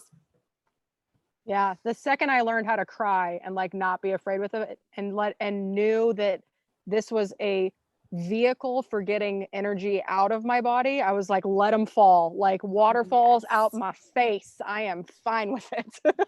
Yeah. It's so and now like I tell Barry, I'm like, I just got to cry for a minute. Like I just got to get it out of my body and everything's fine. I'm okay. But this energy's got to go somewhere and it's coming out of my eye holes. Like that's how it's going to go. And it's so beautiful. I mean, this is the power of the feminine, the women. Like this is our power. When we can literally release emotion that we're feeling, because we do feel so deeply, allow it to move through. It's gold. It's gold once we can have that and start really learning and allowing the emotion to release. Yeah. I love that so much. So good. So I know you had a performance planned for us tonight. Yep. I'd love to do that. And then if anybody has questions afterward, would you be okay answering some questions? Oh my gosh, I would love to. Yeah. Okay, perfect. Awesome. Okay. I'll share this one. I'm going to do a spoken word piece. And here we go. It's called Warning. All right. I'm not here to be polite. I'm not here to look pretty. I'm not here just for your pleasure. I am here to push boundaries, rock cores, and make moves. I'm here to shake you up and call deafening noise and force you into the incommodious. You will love me or hate me. Either way, I am okay. Consider this your warning. I'm not here to play nice. I'm not here to save face. I'm not here to say grace. I'm here to unleash the wildness, the unruly, the untamed within. I'm here to ignite the rebel, the roar of the rage of inequality, the rage of injustices, the rage of the unspoken feminine, the rage of social and self-inflicted limitations, the rage that's deeply buried beneath the mask we so elegantly masquerade in. Consider this your warning. You who thinks I am too much, you will not smooth out my edges. They make every inch of who I am. You who do not understand me, you will never fit me and shove me into your predetermined pretty little box. I am wild and unruly, and I make my own rules only to be tamed by one. And you are not that one. For all those who are unsure about me, Listen closer. I move mountains and change lives. I will take you by surprise. Consider this your warning. Ladies, listen up. This is for you. Get ready. For every woman is perfect. Every woman is to be seen. Her beauties to be radiant. Her charisma to be flowing. Her light to be shining. Her story is her glory. We will take over and conquer, not by our might, but by our light. That's right. You heard me. Our light. Consider this your warning. Let your energy be alive. Let your laughter be contagious. Own your power. Own a room. Command attention. Captivate your audience. You are meant to be seen. You see, it's your presence. It's your birthright. It's your destiny. It is your life. Don't be afraid. There's no one like you. Go for it. Just be you, all of you. The imperfectly perfect, messy and gritty, flaws and all you.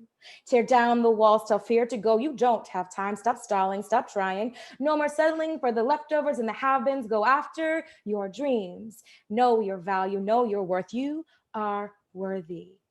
You are not negotiable. You are not for sale. You are not to be used and exploited. So stop the shame, stop the blame. You are unstoppable. You are to be celebrated and acclaimed. Consider this your warning. I am here to tell you, you are never too much. Never stifle your soul, quiet your voice, or dim your light. Stand tall, stand proud, stand out. Take a stand for everyone who has been shamed and shushed. Be proud of who you are. You are not too much. You are never to be shushed. Stop shrinking, stop ignoring, stop avoiding. Start caring, start sharing, start impacting and inspiring and accepting one another. For she is your sister, he is your brother, and she is you. Stop hiding, start living. You simply start by sharing your voice and a hell yeah to you. Our girls need you. Our children need you. Our boys need you. Our families need you. Our communities need you. We need you. The world needs you. Consider this your warning. Let your voices ring, ring like the church bells and the sounding of victory. Ring like Big Ben. Let your voices sound the alarm. Sound the alarm. Enough is enough. Stand up, take a bow for all you have done. Sound the alarm. Rise up, take your place, show your face. Sound the alarm. No more judgment, no more hate, no more segregation of race. Consider this your warning. Yes, you and me are meant to be free, free to express, free to be heard, free to be all of who you are, for we are all parts of humanity. No more violence against women or discrimination of gender, or I'm sorry, that position has been filled. You're just not quite right. You bear breast and birth life. The world I desire, women are CEOs and boardroom executives, and where we are POTUS, leading the political and economic conversation. This conversation of consequence starts with me. This conversation starts with you, ladies. We are ready. We are ready to take center stage, claim our name, take a stand. We are ready to own our power, share our voice, speak our truth. We are ready to be heard, move, make our moves, and leave our mark. Doubt us, watch us. We are going to disrupt the air because we decide who we are and willing to be. And today is the day we no longer wait for permission to be granted or to be picked from the vast sea of mediocrity. Excuse me. Today is the day I pick me and say yes to breaking glass ceilings and busting down doors of the impossibility. Today is the day I ask, will you heed this warning, rise up and take a stand in solidarity? You have been warned. Time's up.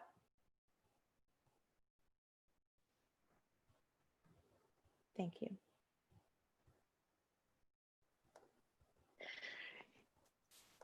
Yes, you did. Everybody's losing it. Everybody's losing it. The whole comment section just blew up. Everybody's dead. Kristina slayed. Oh God, you. thank you so much. Oh, that's beautiful. I know Jess has a question. So Jess, if you want to pop on your video, you can ask. I am like full body goosebumps. I'm gonna go run for president. I don't know what else is gonna happen. It's fine. Please. Hit it, Jess. Okay, cool. So that was amazing. I was doing this behind closed doors. So I have a question for you. Mhm. After an amazing performance. I write poetry and I struggle with, I'm a slave to rhythm and rhyme. I mean, I grew up on Shakespeare. I grew up on just structure, structure, structure. And what you just exhibited was so powerful and evocative. Do you have any tips for someone that is a slave to, I hate that word. I'm really structured and I need more freedom in my writing. Yeah. You know, it's a process, so take it slow and gentle. But have you ever heard of Julia Cameron? I highly recommend Julia Cameron's work. You can buy her book. It's called Artist Way. One of the things that I would just recommend is just start writing freestyle, meaning it's also really good for self-love stuff too, but like for in the mornings, whatever jargon's in your head, stream of consciousness, just start writing it. Don't try to make sense of it. Just start giving yourself permission to be outside the lines, not make sense, for it to be messy, not be perfect, but just start getting words down. Because then once that stream of consciousness starts happening, it's just like tears and movement, it starts clearing out stuff. So when you think you have structure, you start broadening what structure actually looks like, and you can start playing. But her work is really, really powerful. Just buy the book. She's like my Bible. I just really adore her, especially if anyone's feeling like a stuck artist. It's a very quick, simple tool. And she's just really profound. I think she's changed the world of artists, no matter what genre of artistry you are, with her work, really of getting unstuck. So that would be the quickest part, and just really just give yourself permission to play. I think that's the other part. When we think, oh, we're a poet or we have this, we start putting blinders on and start putting ourselves in these boxes, and we start limiting what's actually available to us. Because the world, it's a canvas, it's a blank canvas, and we can start just by playing. And poetry can look whatever it wants to, but I think the first thing is we just have to start breaking our own rules. We put our rules on, we put our blinders on, and we start. I don't know if you remember, even in one of my lines, I put our self-inflicted limitations. We do it, everybody, but that's how we have to start breaking them down, and we get to play and be messy and don't expect it to look one way, and be proud of yourself or however it comes out, because then eventually once you play, then other things will start unfolding. Oh, I love that. Thank you so much. You're welcome. Yay! I look forward to seeing your poetry. Yeah. Thank you. Any other questions for Kristina? So we had some people ask if you could send that as written, so people could reference it when they need to feel powerful and wonderful. Is that something you could share with us? Or I could send out to everybody after? Yeah. Let me do, yeah. Cool. I'm looking at the chat to see if I missed anything. Okay.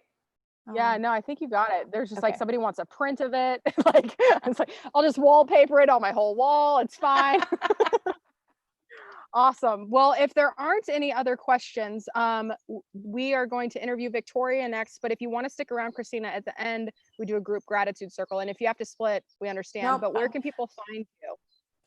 You know, right now, I think Instagram is the best, but I'm on Facebook too. I'm under Kristina Italic, my name. You can find me in either one of them. Also, if you want to get in touch with me directly, want to learn more about my work, just message me on Instagram. And if you're not, and you want to email me directly, then you can just do my name at gmail.com at Kristina Italic. Perfect. But I think Awesome. Instagram and Facebook, my name is the quickest and easy, and I check my messages often. Perfect. Awesome. Well, then we will see you shortly for the group gratitude circle. Thanks for sticking around. Of course. Awesome. Yay. All right, Miss Victoria, let's chat. Hey girl, hey. Hey girl, hey. How are you? I'm good. How are you? So good. Tell me, for everybody that is unaware, could you tell us a little bit about yourself and the projects that you are working on? So my name is Victoria. I run a YouTube channel / Instagram called Plus Size Outdoors that is geared towards body positivity and diversity in the outdoors.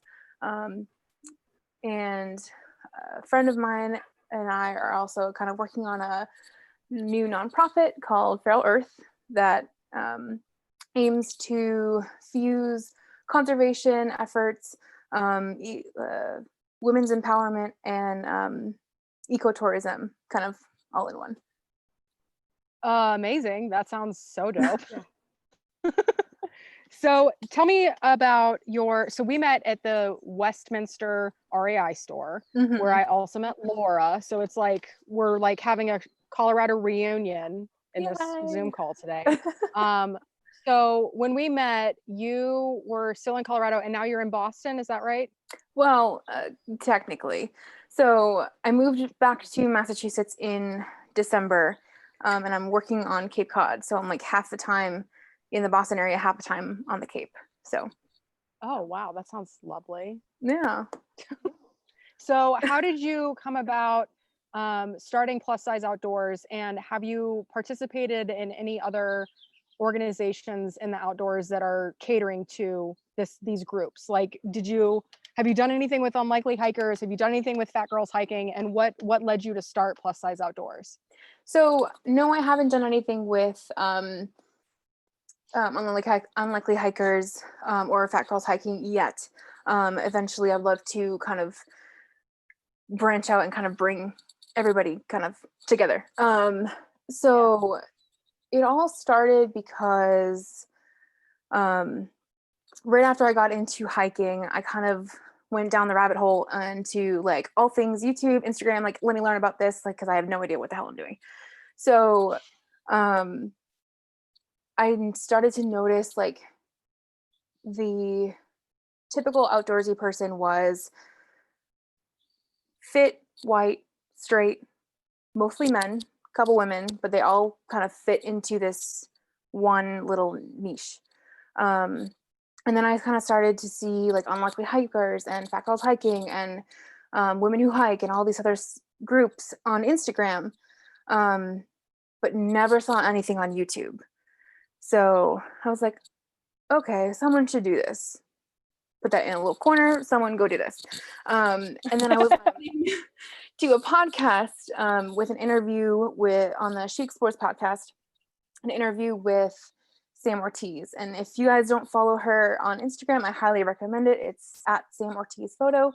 She's a plus size mountaineer, climber, photographer, just all around amazing human being.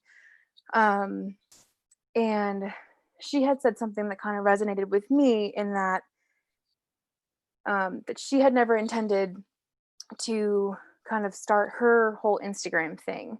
That it's just kind of someone had told her to be the role model that you needed and still need today. And I was like, oh, crap. So that's kind of, I gotta go make the YouTube channel. Is that what happened? Yeah, basically. One of my friends was like, just go do it. And I was like, it's gonna have to be you because nobody's doing it. And there you go. Yeah, that's basically how it started. So it originally had started as Overweight and Outdoors. And then right after I had kind of read your book and then I read Shrill, I realized that like my use of the word overweight, I had always kind of pushed it off as, well, it's how I identify, whatever. But my lack of use of the word fat was deeply rooted in my own fat phobia for myself. That like, wouldn't even allow myself to think the word, wouldn't say it, wouldn't even like if anyone said it, I'd be like, oh, that's so bad. Like, don't say that.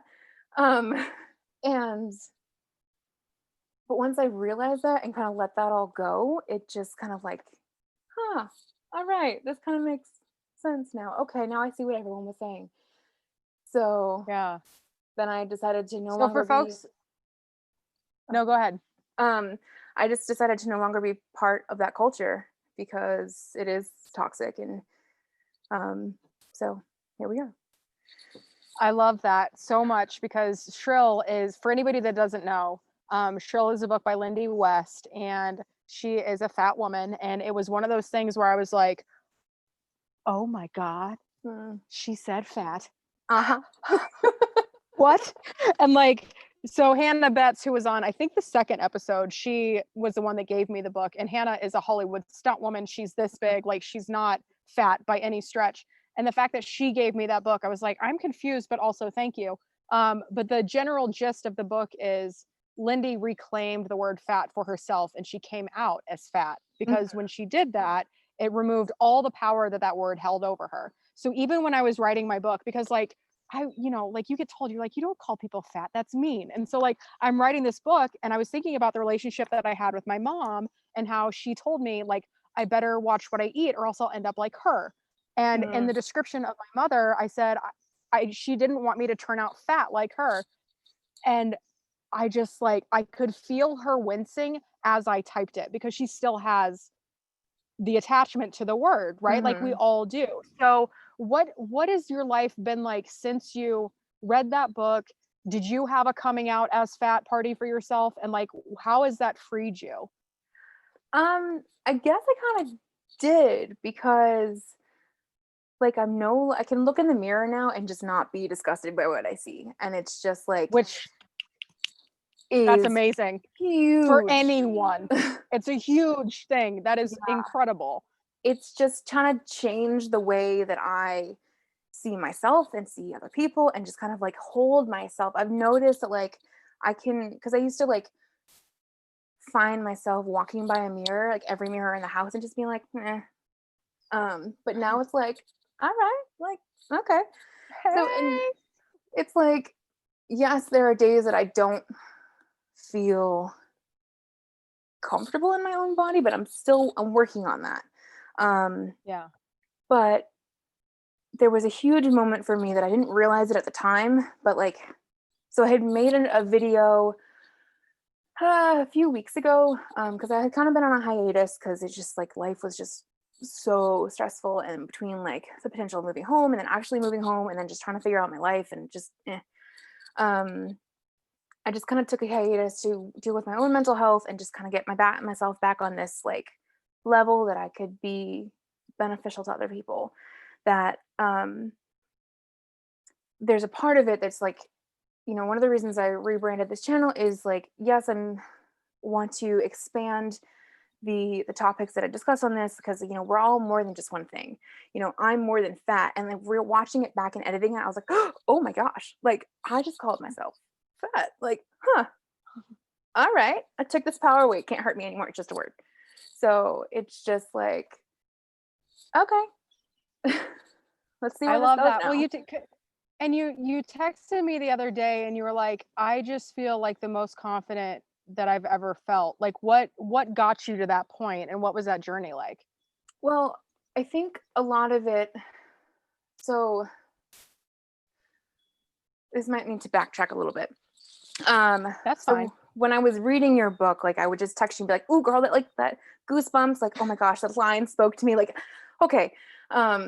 So reading the epilogue of your book, like, sent me into this like gigantic, like 2-hour panic attack. Like, oh no, I'm so sorry. No, it's good. But like hysterically crying for like 6 hours, like journaling, like 15 pages. I'm like, this is okay.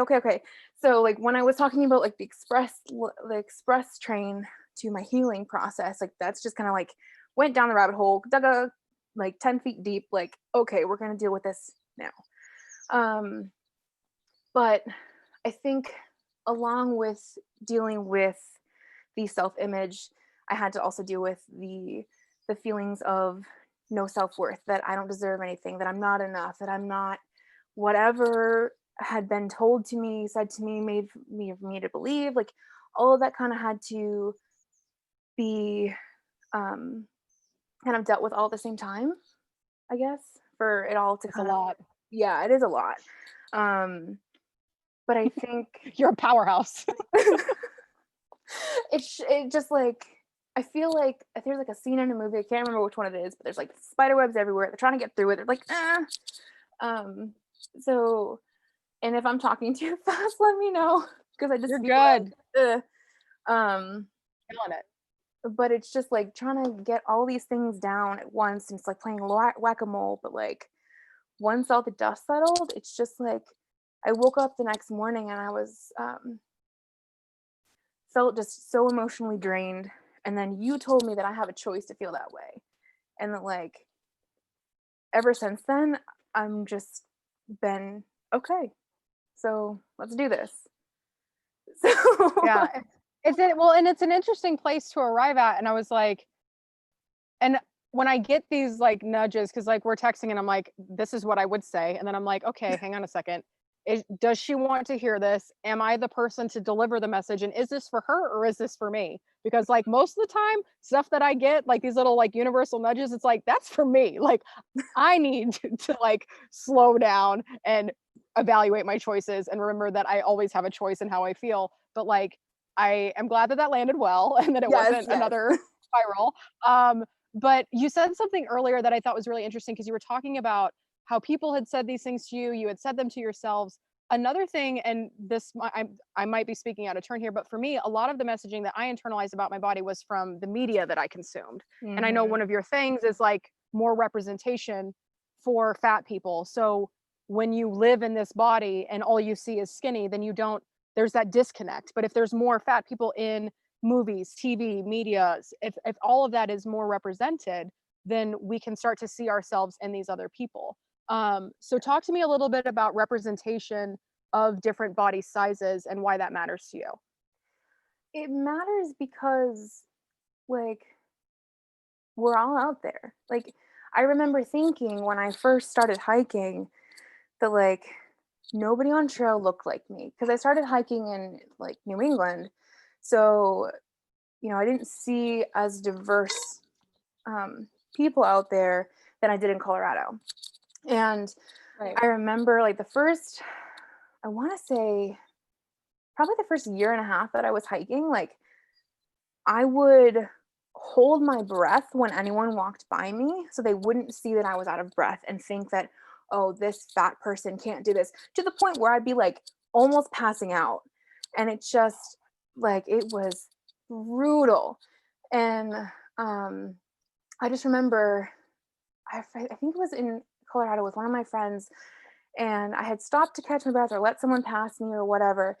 And this woman had kind of passed me, and she was like the epitome of what like a fit person looks like: tall, skinny, long hair. And she was hiking with some other person, and she was just like huffing and puffing. And I was like, oh, okay.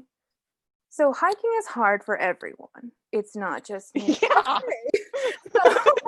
Shit's impossible sometimes. Yeah. Especially if you're doing like those, if you're doing 14ers or you're out in New England doing the 4,000 footers, like none of this is easy. No. Like, what a beautiful realization to have though. Yeah. And I was like, okay, I can actually breathe. So this is good. Breathing is good. We should do more of that. Good, yes. Yeah. And I think also like, so I had done a backpacking trip, and something that people probably should know about me is that I kind of go big or go home. So like my first backpacking trip was a 30-mile trip. So we had done the 4-pass loop around the Maroon Bells in Aspen. So if anyone knows that area, it's a loop over 4 mountain passes over 12,000 feet. Ooh, fun. And yeah, it was fun. Nearly killed me.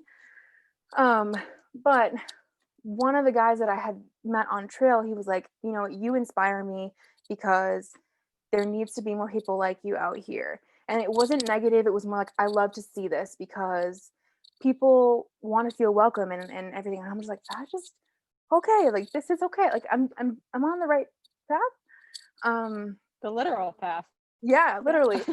And it was like another sign to kind of like get me to my YouTube channel. And it's like the things kind of just kept falling in a row. And I think having diversity in media, in the outdoors industry and whatever, is so important because I've met so many people who are like, well, it's not for me because I look like this. Well, no, let's go on a hike, get your shoes, let's go. We're going. They're like, well, no, let's go. So I love it.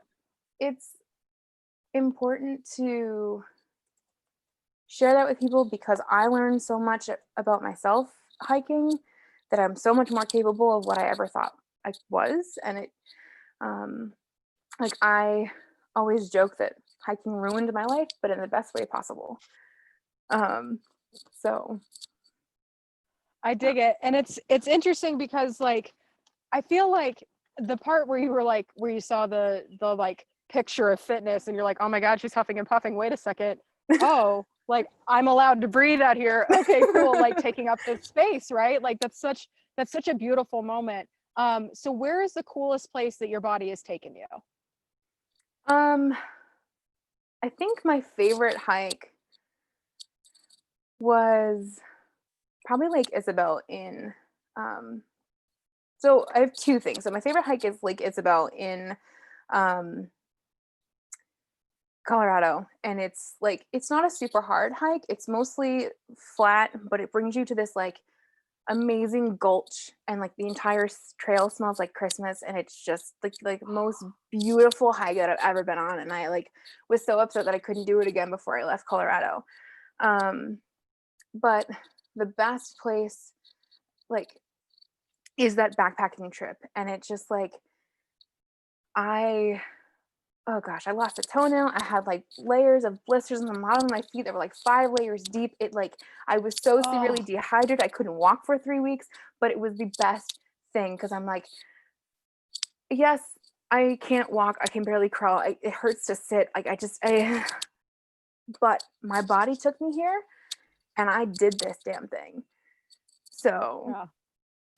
That's how I felt when I did the TCT the first time. Cause I was wildly out of shape, didn't even break in my shoes, didn't even finish the trail, but like, and I couldn't walk right for 3 weeks after, same thing, like layers on layers of blisters. Yeah. Like there were muscles activated that I have yet to find again, right? Like you're just like, oh, okay, this is pain I didn't know I could have. yeah. But like, same thing, I was just like, oh my God, like I might be beat up and I might not be able to walk right. And I'm like limping kind of weird, but I did it. And like, cause I didn't think I could before that first trip. I had no reason to believe that I could. Like I was in the same shoes. I was looking around. I was like, I see my body. I went to REI. I couldn't fit in the clothes, but like I sausage squeezed into them. And I was like, there's no evidence that says that I should be able to do this, but I'm going to try it. And I'm going to do it. And it was so cool. I'm so glad that you had that experience. So what was that loop called again? The 4-pass loop. 4-pass loop. And how many days did that take you? 4. Well, yeah, 4. The last day was like a 21-hour day that it was just like one step in front of the other was like all I could do. But I just remember thinking the last day, I'm like, I'm never doing this again. This is bullshit. But then like we got to the car and I was like, let's go again. And I'm like, oh God. So I dig it. So does anybody in the comments or does anybody in the Zoom chat have questions for Victoria? If you do, go ahead and pop on your camera. And if nobody has questions, then I will, you can kick off our group gratitude circle. So we'll give folks a few moments to see what they say. While they maybe be thinking of questions, where can people find you on all things? Okay, so I am on Instagram at adventure_weights47. That's my personal, at +_size_outdoors, and then at feral_Vic, VIC, and then on YouTube at +size outdoors. Perfect. Okay. Well, sweet. Then let's jump into the group gratitude circle. Everybody that is on Zoom, go ahead and pop on your video. And I'm going to read a couple things. So, here we go. So the elevation of Maroon Bells is 14,163 feet. And it's one of the most beautiful places in Colorado. That's from Laura. And then Vicky says, the fun fact, the place I used to live is on the other side of Maroon Bells. You could literally walk from my house over the mountain to Aspen. It's only about 25 miles, but over the mountain. Cool. All right, so let's do this. I'll kick us off with gratitude because I have forgotten to say what I'm thankful for the last few nights. So I am thankful for Mr. Barry Williams because today is our I Met You anniversary. So 10 years ago, Mr. Barry taught me how to jump out of airplanes and not die. The story goes, I walked in there, the Chicago Blackhawks had just won the Stanley Cup and they were getting ready for the parade. Like a couple days before we met, I got this message on Facebook and it was this dude and he's like, hey, my name's Barry. He's looking at me. He's like, what are you doing? He's like, hey, I run the school at the skydiving center. If you can get out earlier, then we can get done sooner. And I was like, oh, cool. Wow. What great customer service. This is amazing. And then I went there and I fell on my face as soon as I got out of my car to go meet Barry Williams. And then he taught me how to jump out of planes. And that night I drove back to my apartment in Chicago and I was like, something feels different. And he will tell you that I gave him googly eyes for the entire time that I was in that classroom.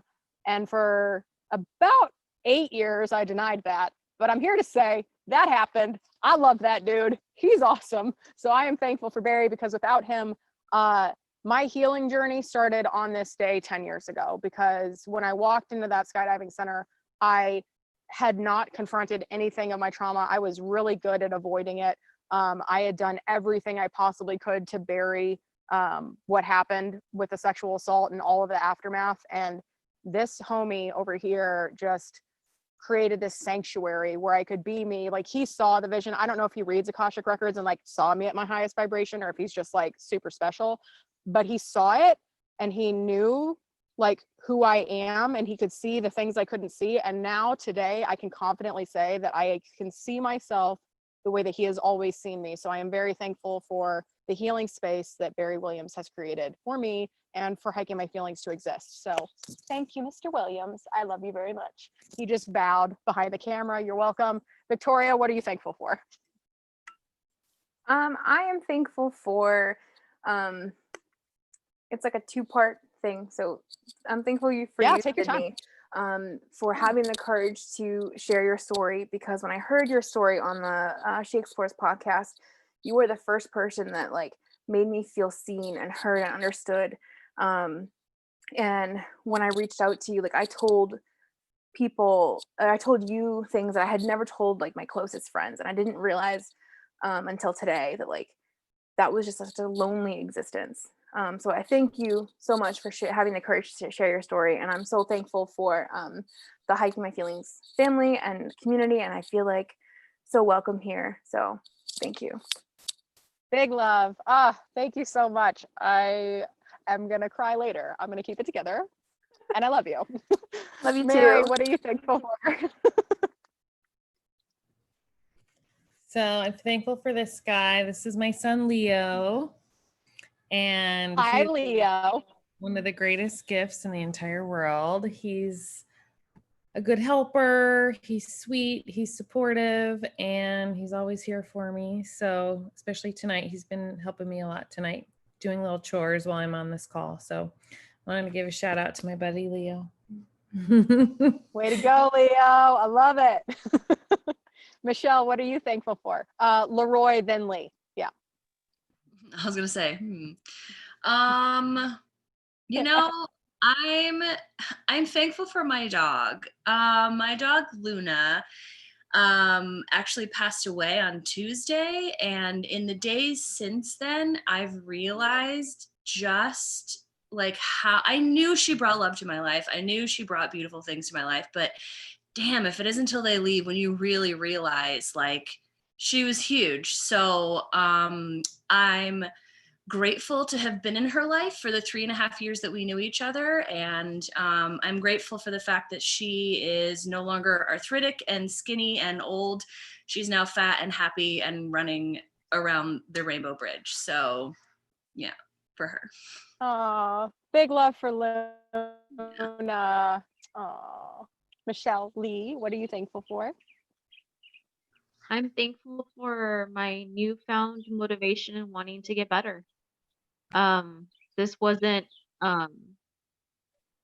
ideal for me. I thought I was just gonna, I don't know, I guess, drown in my trauma, drown in my past, and just, I mean, it is what it is, and that's it. But participating here and participating in a lot of other things that I just recently got involved in, it's given me a newfound motivation on working on myself and getting better and finding my worth. So yeah. Whew. Yes, I'll snap for that. I love that. More of that, please and thank you. Miss Kristina, what are you thankful for? Yeah, I would say being invited here, and I would say more specifically, Sydney, of you being committed to this work, because it's an individual journey. It's like it's an army of one, but it becomes a ripple of many. And it's all starts with our own journey, and seeing you start your journey from where I met you and where you are now, and then seeing the ripple of all who have shown up, all that you have touched, your story has healed, it's inspired. It's so powerful and so beautiful. And I'm just so grateful that we reconnected and I got to be a part of this with you and meet all you guys here. It's so lovely. And I just am like, it's a true testament of the work, of our inner work, of the journey. And just thank you for being so committed and being on it to win it. Thank you for being here. Thanks for coming. I love it. I was like, been my Kristina's honor. bringing the heat, y'all. She's telling us how to get in our bodies. I love it. We're going to do a retreat when we build this place. So like, we're not done here. This will continue. No. Yeah. And trauma, like, yes, let's do it. I'm there. Perfect. Miss Jess, what are you thankful for? So tonight I'm thankful for the magic places. You know, I've been to Mount Shasta. I lived in the Santa Cruz Mountains, Catalina, and those are all magic places where I get there and I just feel like I'm home and anything can happen. And I say all of that to lead up to my gratitude, which is Reggae Ranch. It's like every time I'm putting out my 2 out of 2 times so far, when I'm putting out into the universe my intentions and what I'm looking for and what I need in my life and my emotional vibration, like whatever's going on with my vibration, it's like, hey, Jess, come up to the ranch. And then I come up to the ranch and it manifests, like whatever it is manifests. And part of that, yes, I'm looking for it. But honestly, no, there's just magic. Reggae Ranch is a magic place, and it's not just the land, it's the people, it's the community that's being fostered there. It's just the love and the joy, and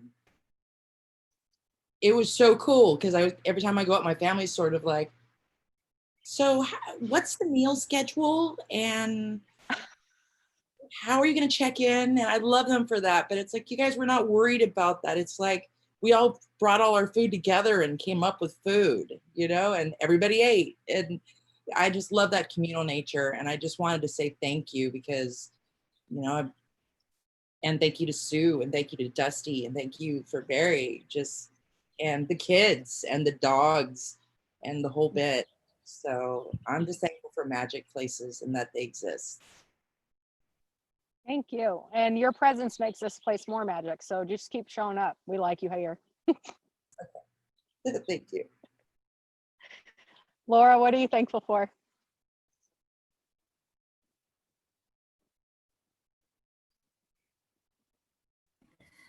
I am thankful for cleaning out parts of my house and finding things that inspire me. One of the things that I found is a picture that I have hanging in my bedroom that every morning I read it, and every night before I go to bed, I read it again to keep myself focused and balanced. And it says, be bold enough to use your voice, brave enough to listen to your heart, and strong enough to live the life you've always imagined.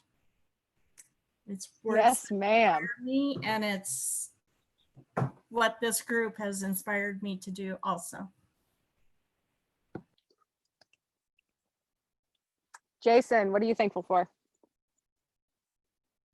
Let's see. I'd say in spirit of today's like subjects, I'd say I'm thankful for being able to have a better self-image of myself, a lot more self-confidence.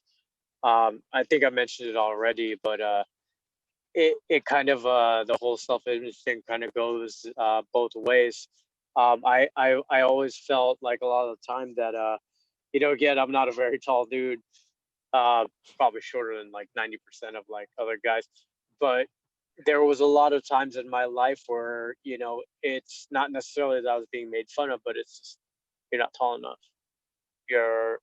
And even at one situation that I actually do recall, like, that just kind of, I kind of almost broke because of it. But a girl I know, she was having her, like, I don't want to say it was like her cotillion or something like that, but it was basically a pageant kind of thing.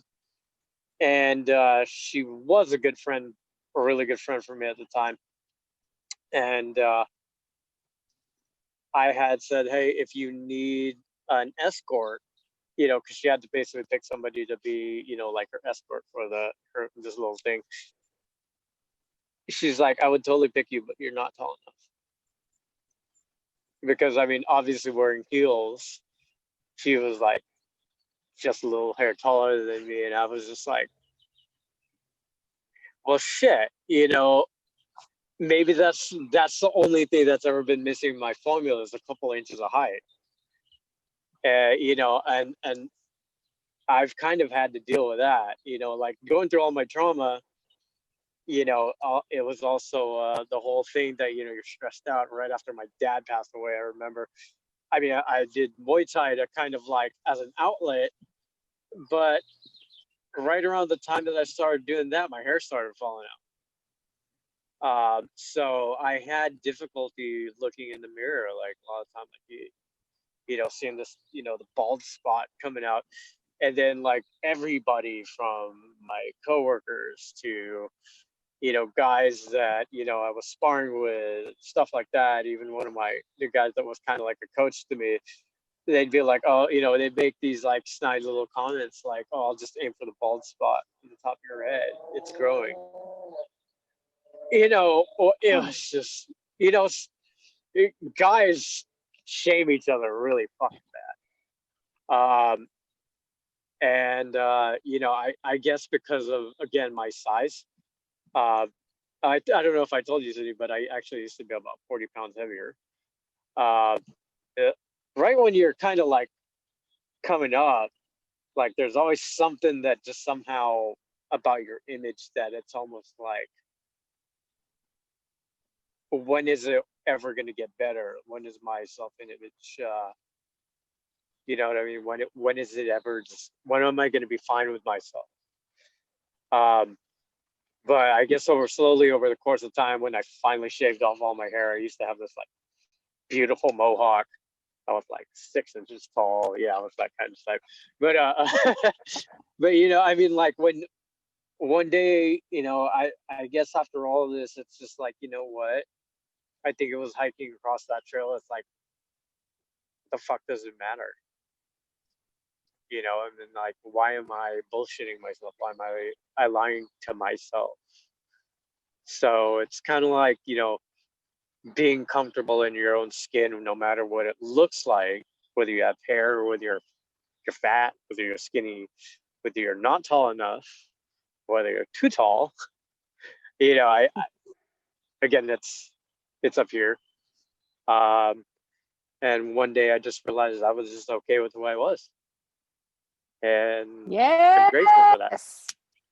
Oh, yeah. I love that. Thank you for sharing. And also in the comments, and Victoria said, you're not too short, you're fun sized. So as the queen of the local fun size chapter, whereas me and Barry are king and queen, welcome. And now you don't have to worry about that, because being fun sized is super dope. So nothing to be worried about. Love it. Vicky, how about you? I'm grateful today for things showing up when I need them. I've been feeling a little bit sorry for myself lately, about, like, I couldn't even tell you about exactly what, And another thing that I've been working on that's unrelated to anything having to do with me, it's a family thing that's been bringing me down a little bit, but the person that's involved in that, we ended up talking about something completely different, and he just said a thing that was very validating to me, and you know, gave me the validation that I needed. And you know, just a couple hours after that, my friend Olivia, the one who kept me in rugby when I was about to quit, she called me up just to check in and see how things were going. And, you know, we had a lovely little conversation that reminded me, you know, that I'm loved, and that, you know, I've got a great support system. And so those things fell, you know, into my space when I needed them. These things also gave me encouragement about, yeah, I had a little bit of a, you know, I can't find a job, I'm worthless, you know, thing for, you know, a couple of days.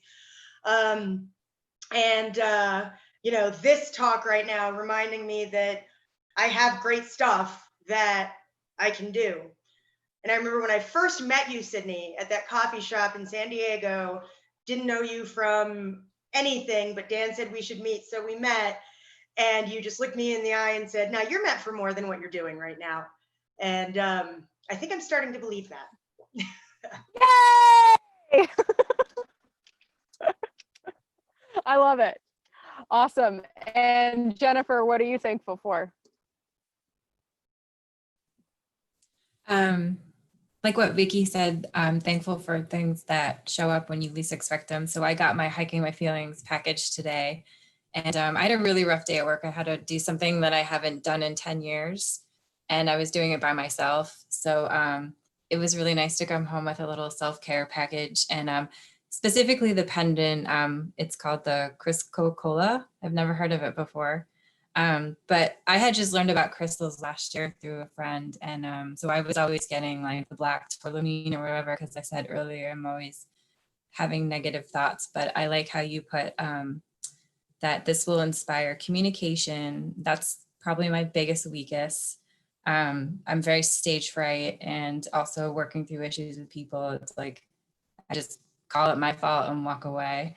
And then also with like technology, like I just don't like talking on camera. So that's something that for me I have to work on. And then the next one was self-expression. Oh, sorry, I didn't show it.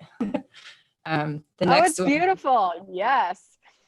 The next one is self-expression, and that one is also good for me. I was an artist growing up, and then my junior year of college, I got too scared about living as an artist. So now I'm a scientist. So I feel like I've lost a lot of that self-expression because of it.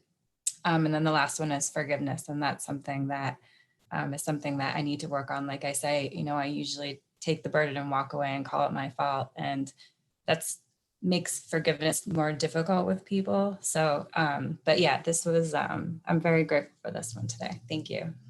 Yeah, you're welcome. And for everybody that got their packages, because Mary had sent me a message and she was like, so I don't know if you just like threw these in a box or if you like picked it for us. I was like, no, I definitely picked them for you. So I'm glad that that like resonated. And also the way that I treat it, because I've got a fluorite one right now. It's like super dope. I hope I can show you how like this lights up. But like I wear this with those and I set the intention and I'm like, this is my shield. Like these are all the things that I can embody. These are all the things that this can bring me. These are all the things that I need support on in my life. And like with this thing on and with my intention and my belief in myself, like all things are possible. So wear that whenever you need to, wear it all the time. Maybe don't sleep in it because sometimes like it hurts your boobs, but you know, it's fine. I'm glad you liked it. So for everybody that is on YouTube, thank you so much for joining us. Tomorrow we have Michelle and Kenya are back from the Outdoor Journal Tour. We are talking about alignment, feeling on fire. This next chapter is where I connect the dots between all the things that happened at this point in my life and all the things that happened in present day. It's a really powerful chapter. So Michelle and Kenya are going to be here. We also have a live performance from the Reggae Ranch. So similar to how Nicholas Dell sat right next to me and played music, tomorrow we have Aaron Wolf, who's a local musician here in San Diego.